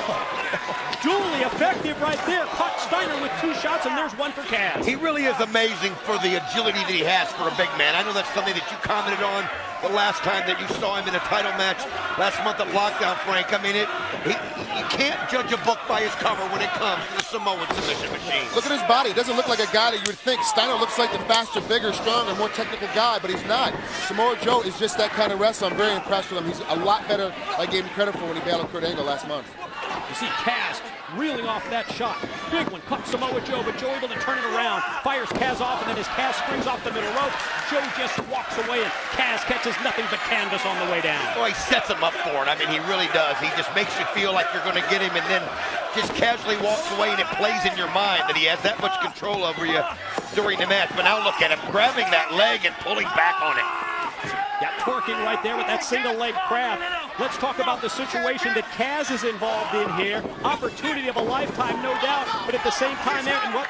Got a call a submission hold here as you see that armbar applied by Joe on Steiner. He's got a reverse armbar. This is actually a great judo move. One of the moves I used to use when I competed in judo still. The problem with Kaz, though, is we get back to him real quick, is that he wasn't prepared for this. He wasn't prepared to compete 2 times in one night. With the commissioner threw it at him as he's already in the cage. It's impossible to be ready for this. Hopefully mentally he's prepped. Physically he's just not going to be there. Joe working on the knees of Kaz. First with the dragon screw leg whip, but then as he goes to the submission move, you see that Steiner from behind able to nail it. So I mean, it's a great opportunity for Kaz, but at the same time, after competing in that grueling TerrorDome match, well, he's at a disadvantage here, but he does have that rush of adrenaline. Now, gentlemen, correct me if I'm wrong, but I think Steiner, if he's smart, is going to keep using Kaz's advantage. Throw Kaz to Joe's wolves and let him come in as a little sheep and bang him out of the way. Well, absolutely. You have to take advantage and try to stay out of it as much as you can to save your strength. Let the other 2 battle it and then take advantage of it. As you see, Samoa Joe just clotheslined Scott Steiner all the way out of the ring onto the floor. Perfect follow-up move after the T-bone suplex by Joe, but the leg sweep by Kaz is able to take the champ down, and now he springs back. Oh no, Joe able to move out of the way once again. Gonna take Kaz up and just overpowered him right here. 1, 2, Kaz gets his shoulder up. You know, don't underestimate Kaz, but we remember those battles that he had with Christian Gage. Now he showed everybody how ready he was for this moment, and when you're that kind of an athlete, an opportunity can come your way, and if he can get it, he's going to try to slip it in. And think also of how Kaz really took Kurt Angle to the limit. That's exactly right. You know, if it was up to me, and the way that both these guys have competed before, Kaz is coming back after a second match. it would be 2 against 1. If I would try to form a relationship right now with Kaz, so every time that he's hurt, I'm grabbing hold of Joe. It's going to be Joe versus the two of us the entire night. Let us battle for the heavyweight title later. Well, how about Steiner turning around in a hurry? First he takes Joe, sends him into the guardrail, steel guardrail, then lays out Kaz with a big clothesline, and look out, now he's got Joe. Where's he going to take him? Well, he goaded Kaz, and what a knife-edge shot to the chest of Samoa Joe, and you can see the confidence just brimming on Big Papa Pump, using that strength, and now look at that, he's going to take him up, and suplexed him over, and he landed on his head. Wicked shot to the head of Samoa Joe. Wow, I don't know if I can be able to recover from that. I'm telling you, Joe is a big guy to get that kind of weight up there and have it all on top of his head like it did. I don't know if Joe's going to get back into the ring. What? Super impressive move by Steiner, who's able to roll into that bottom rope and break the count, and then continue the battle out here. Now it's Kaz that goes into the steel guardrail. Steiner momentarily looks at Joe, but he sees that Joe's laid out, and now he turns his attention back to Kaz. I can't take my eye off of Samoa Joe right here in front of us on the ramp as he's just holding the back of that head, and it was a sickly sight, Mike, when you saw how his head hit first. But Samoa Joe, we know that he's come back from unbelievable odds, but right now, Scott Steiner in total control, and you mentioned it earlier. How much does Kaz have in the tank after what it took? Wow, that strength. Belly to belly, released overhead suplex by Steiner, now takes out Joe, sends Joe back out to the floor. Steiner with that incredible amateur background as well. You know, Steiner, we're related by one degree of separation. My manager, Rico Ciparelli, 1 year Iowa had 9 guys in their finals with 9 champs. There's 10 weight classes. Steiner beat my manager, Rico Ciparelli, in the semifinals and stopped him from being 10 guys in their finals with 10 champs in the Big Ten. You know, Steiner obviously is a great athlete and very smart the way he's approaching this match, at least to this point. Boy, he is. He's just taking control. Look at this. Right after Joe again goes off the ring apron and just applies that weight and that power and sends Joe back down, trying to hit his head into the mat any chance that he can. Scott Steiner right now just methodical in this, Mike. I was going to say game plan, working to perfection for Big Papa Pump. He takes care of Samoa Joe, keeps him out of the picture, and now he can focus 100% on Kaz. Kaz just, kind of, you mentioned it, Frank, just not able to get that strength up against these two big guys. It just took so much out of him there when he climbed up through the TerrorDome earlier. Out. Big fall-away slam. Man. He's, you know, not to mention, I'm just going to say he's a smaller guy than 3 guys. He's also one guy that worked so hard earlier tonight. You know, it's really a testament to how good Kaz is going to be. If he had time to rest, he's really taken for both these guys tremendously. But he just seems to be a half step behind everybody. How about Joe? That was desperation save there. He was able to break that up because I think Kaz was going down. And Scott Steiner now does that belly-to-belly on Samoa Joe, and look at this. Oh, wow! Man, overhead. Man. Overhead and right on the head of Kaz. You got that right. Scott's gonna go back to the well and get on Joe! And Joe again grabs the back of that head that he already damaged on the ramp earlier, Mike. Frank, I mean, Samoa Joe right now, you got to wonder how bad the bell's run. He's moving so slow. The first bang over here on the ramp. Now he's inside the ring, got hit again. He's having a hard time recovering. Hopefully he's got something a little bit left in the tank. Steiner in total control. You talk about being in the driver's seat. Positions Kaz up on the top turnbuckle. Gonna go for the recliner here. He's gonna got that chin lock in place. Steiner recliner submission applied. Oh, look at him apply the pressure, and you can see the pain in Joe's face. And you wonder through all this how much the Kevin Nash situation has taken effect of Joe, where he didn't come into this thing completely committed, Mike and Frank. You know, really, here's the thing. Mentally is going to wear on you. You just beat a great guy in Kurt Angle. You're trying to maintain this title. All the pressure's on Samoa Joe to maintain and hold the title. You got a huge, strong guy like Big Papa Pump on your back right now. He sets it a little bit deeper. Samoa Joe's going to have to lose the title and submit. Look at this Samoa Joe, though. Wow. What a display of strength as he's got Steiner on the shoulders of Kaz. It's the drop kick, and Steiner goes back hard. So Kaz takes advantage of a situation right there. Well, you got him up on the shoulders. Why not try that missile drop kick? And he was on target with it, as we see all 3 men, the champ, the 2 challengers laid out. I think we're going to take another look. Perfectly as Joe able to get to his feet, and Kaz actually helped him out there. Takes a shot on Steiner, and it takes the weight off of his shoulders, and now can Joe get back up? He's still reeling as Kaz and Steiner are trading off here. spin kick that time by Kaz. Follow-up move, springing off the middle rope, dropping the leg, right on the pin attempt, right on the cover, and no, 2 only before Steiner rolls the shoulder. And I keep saying Kaz seems to be a half step behind. I think I'd call myself a liar at this point. Because now Kaz is caught up. He's a half step ahead of everybody else now. Is it just the adrenaline, Frank, that takes over in a situation like that? You've been there so many times. You get a shot to all of a sudden get the heavyweight title, and you've been sitting around all day waiting for this moment. All of a sudden you get it. Of course the adrenaline's going to take over. Big suplex move there by Samoa Joe on Kaz. Now Steiner able to reverse. Sends Joe into the corner, but Joe's prepared. Joe's ready. Joe just overpowered him.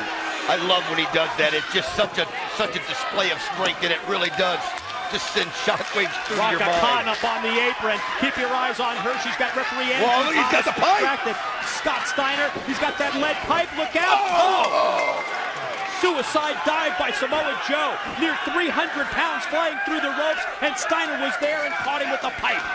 Obviously, Raka Khan, Petey Williams able to get that pipe slid to him, and Samoa Joe took a wicked shot. But look at Kaz. He comes flying over the top and sends Big Papa Pump to the mat, but Joe still knocked out with that pipe shot, guys. I've said it before in MMA, and I'm going to say it again tonight. Your corner is very important. Obviously, Scott Steiner's corner has helped him get through this match thus far. Slingshot in, side roll pin. Here's 2. Steiner gets that shoulder up again. Kaz using that athletic ability to his benefit. Almost got the pin, guys. I mean, he just is really an amazing athlete. Look at him, just doesn't give up. Nice shoulder block in, and look at him come right over him with a DDT. Outside in, DDT, follow pin, 2, and oh! At the same time, Don, you mentioned it earlier, Samoa Joe's TNA World Heavyweight Championship hanging in the balance here, and it could be in a situation where Kaz maybe he beats Steiner, Steiner beats Kaz, and Joe can lose the title without even being involved. Scott Steiner, though, prepared for that one as he's able to catch him in the gut when he came off the top rope. The wisdom took over youth at that point. Double underhook by Steiner. Kaz able to land on his feet. The shot that time with the boot. Explosive move. 2. Oh, got the shoulder up just in time. I've noticed Joe finally able to turn over to his stomach as he's just looking. Look at his eyes. Look at his head. He's just in such pain trying to get himself up, and he realizes, look at Steiner holding on to referee Andrew Thomas there, right, he's using him as a shield. Yeah, hooked by the shirt, and that enables Maple Leaf Muscle Petey Williams to come up, and Kaz gets crotched up on the top turnbuckle. That's the experience edge of a Scott Steiner there, Frank. Ref didn't see it. I didn't do it. Steiner going to try and take advantage of this situation now. The weakened Kaz in trouble in the corner. Big Papa Pump follows up with a big right hand. Now Steiner going to try and go up and meet him, and does. And from the... Oh, wait a minute. No, can he do it? Is he going to hit it? Oh, the Frankensteiner! Wow, here it is! This is his opportunity! This is it, off the Frankensteiner. Scott Steiner pin. 1, 2, go! Joe made the save. Just barely. I mean, that was a split second. Samoa Joe got in, and you can see Joe still hurting from that pipe shot to the left shoulder. Samoa Joe's taking so much abuse in this match. They beat him up 3 times, dropped him his head 4 or 5 different times. Now he's getting whacked out by Steiner again. But yet he finds just enough sense to stop the match from being finished. He's so smart, he's so athletic. I'm more and more impressed by Samoa Joe. Oh! That strength, that power, and that agility from a big man. And Kaz just takes a wicked kick to the face. Oh, the backsplash. Man, he's on fire, guys. Beautiful senton by the defending champ. Snap slam on Steiner. Gonna go for the pin here. Gets 2 and go. Oh, and Joe doesn't. You wonder how many of those he's got in him, where he can apply the pressure with the pain on that shoulder. You get the belt on the line, you put that title on. Joe's been waiting for it forever. All of a sudden, now you get a shot to take it away from him. He's going to give it up easily. Here it is. Rear naked choke applied by Samoa Joe. Got the Kakina clutch. Here but you got to keep your eyes on Kaz. Joe sidesteps, moves out of the way, and takes Kaz out with the kick. Just how the ring awareness that Samoa Joe has there. Able to move out of the way and then just put Steiner's head into the turnbuckle. He's such a young champion. He acts like he's had this for years. He's not getting out of the way. He's smart in everything that he does. And he never sacrifices his body unless he absolutely has to in any move or technique. Steiner trying to suplex Joe out onto the floor. Joe hooked onto that top rope so that he couldn't do it. Now Steiner up on top. Joe fighting from the ring apron. Series of forearm shots. Here's Kaz. Drop kick takes Joe down. Oh, face first onto the apron. Just when you forget about Kaz, he's right there. And he came in, and now look at Kaz. He's got Joe outside the ring. Now he's feeling it. Kaz going to try and follow up the situation. He heads up to the top. Kaz up on top. Steiner holding on for dear life. He's got the ropes hook. Kaz going to try and take him up. Can he overpower Steiner? Oh, man, he just didn't have the strength, and Steiner just used that muscle to muscle him down to the mat. 1, 2. Oh, man. I thought it was over. When he's a smaller guy, you got to outsmart a guy like Scott Steiner to be able to beat him. You're not going to outsmart him doing things like that. Kaz sacrificed himself a little bit too much in that power position. Scott Steiner almost became TNA World Heavyweight Champion right there with the pin. Kaz, a couple of shots to the side of the head. Going to try and fight Steiner right back up on that top corner again. Going to try and follow it up, and Steiner again tries to fight him off. Well, Kaz realizes if he can just hit it, if he can nail it to one step, oh, the strength of Scott Steiner in play. He just flung him to the floor. But Joe, come up, and now he's got him up, and he hit it. Muscle Buster on Scott Steiner? Holy cow! What a display of strength. 1, 2, Joe's still champion. I can't believe that. For him to pull off something like that, a guy like Scott Steiner. Machine, Samoa Joe.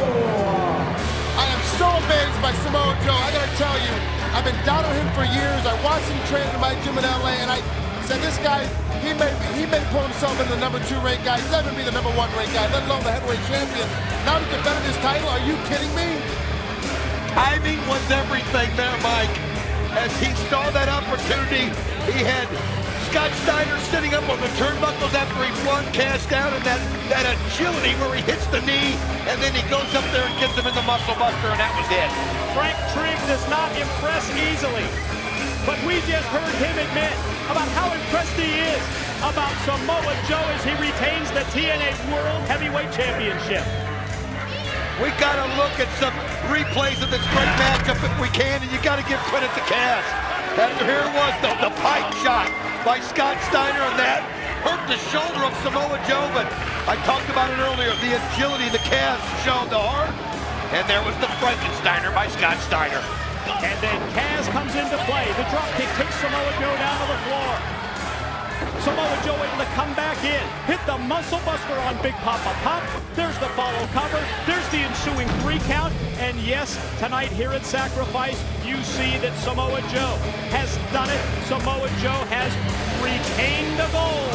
Samoa Joe wins the 3-way match over Scott Steiner, yes, and Kaz. And as a result, he is still the TNA World Champ. For Don West and Greg Trigg, I'm Mike Tenay. We'll see you this Thursday on Impact. We'll see you in June at Slammiversary.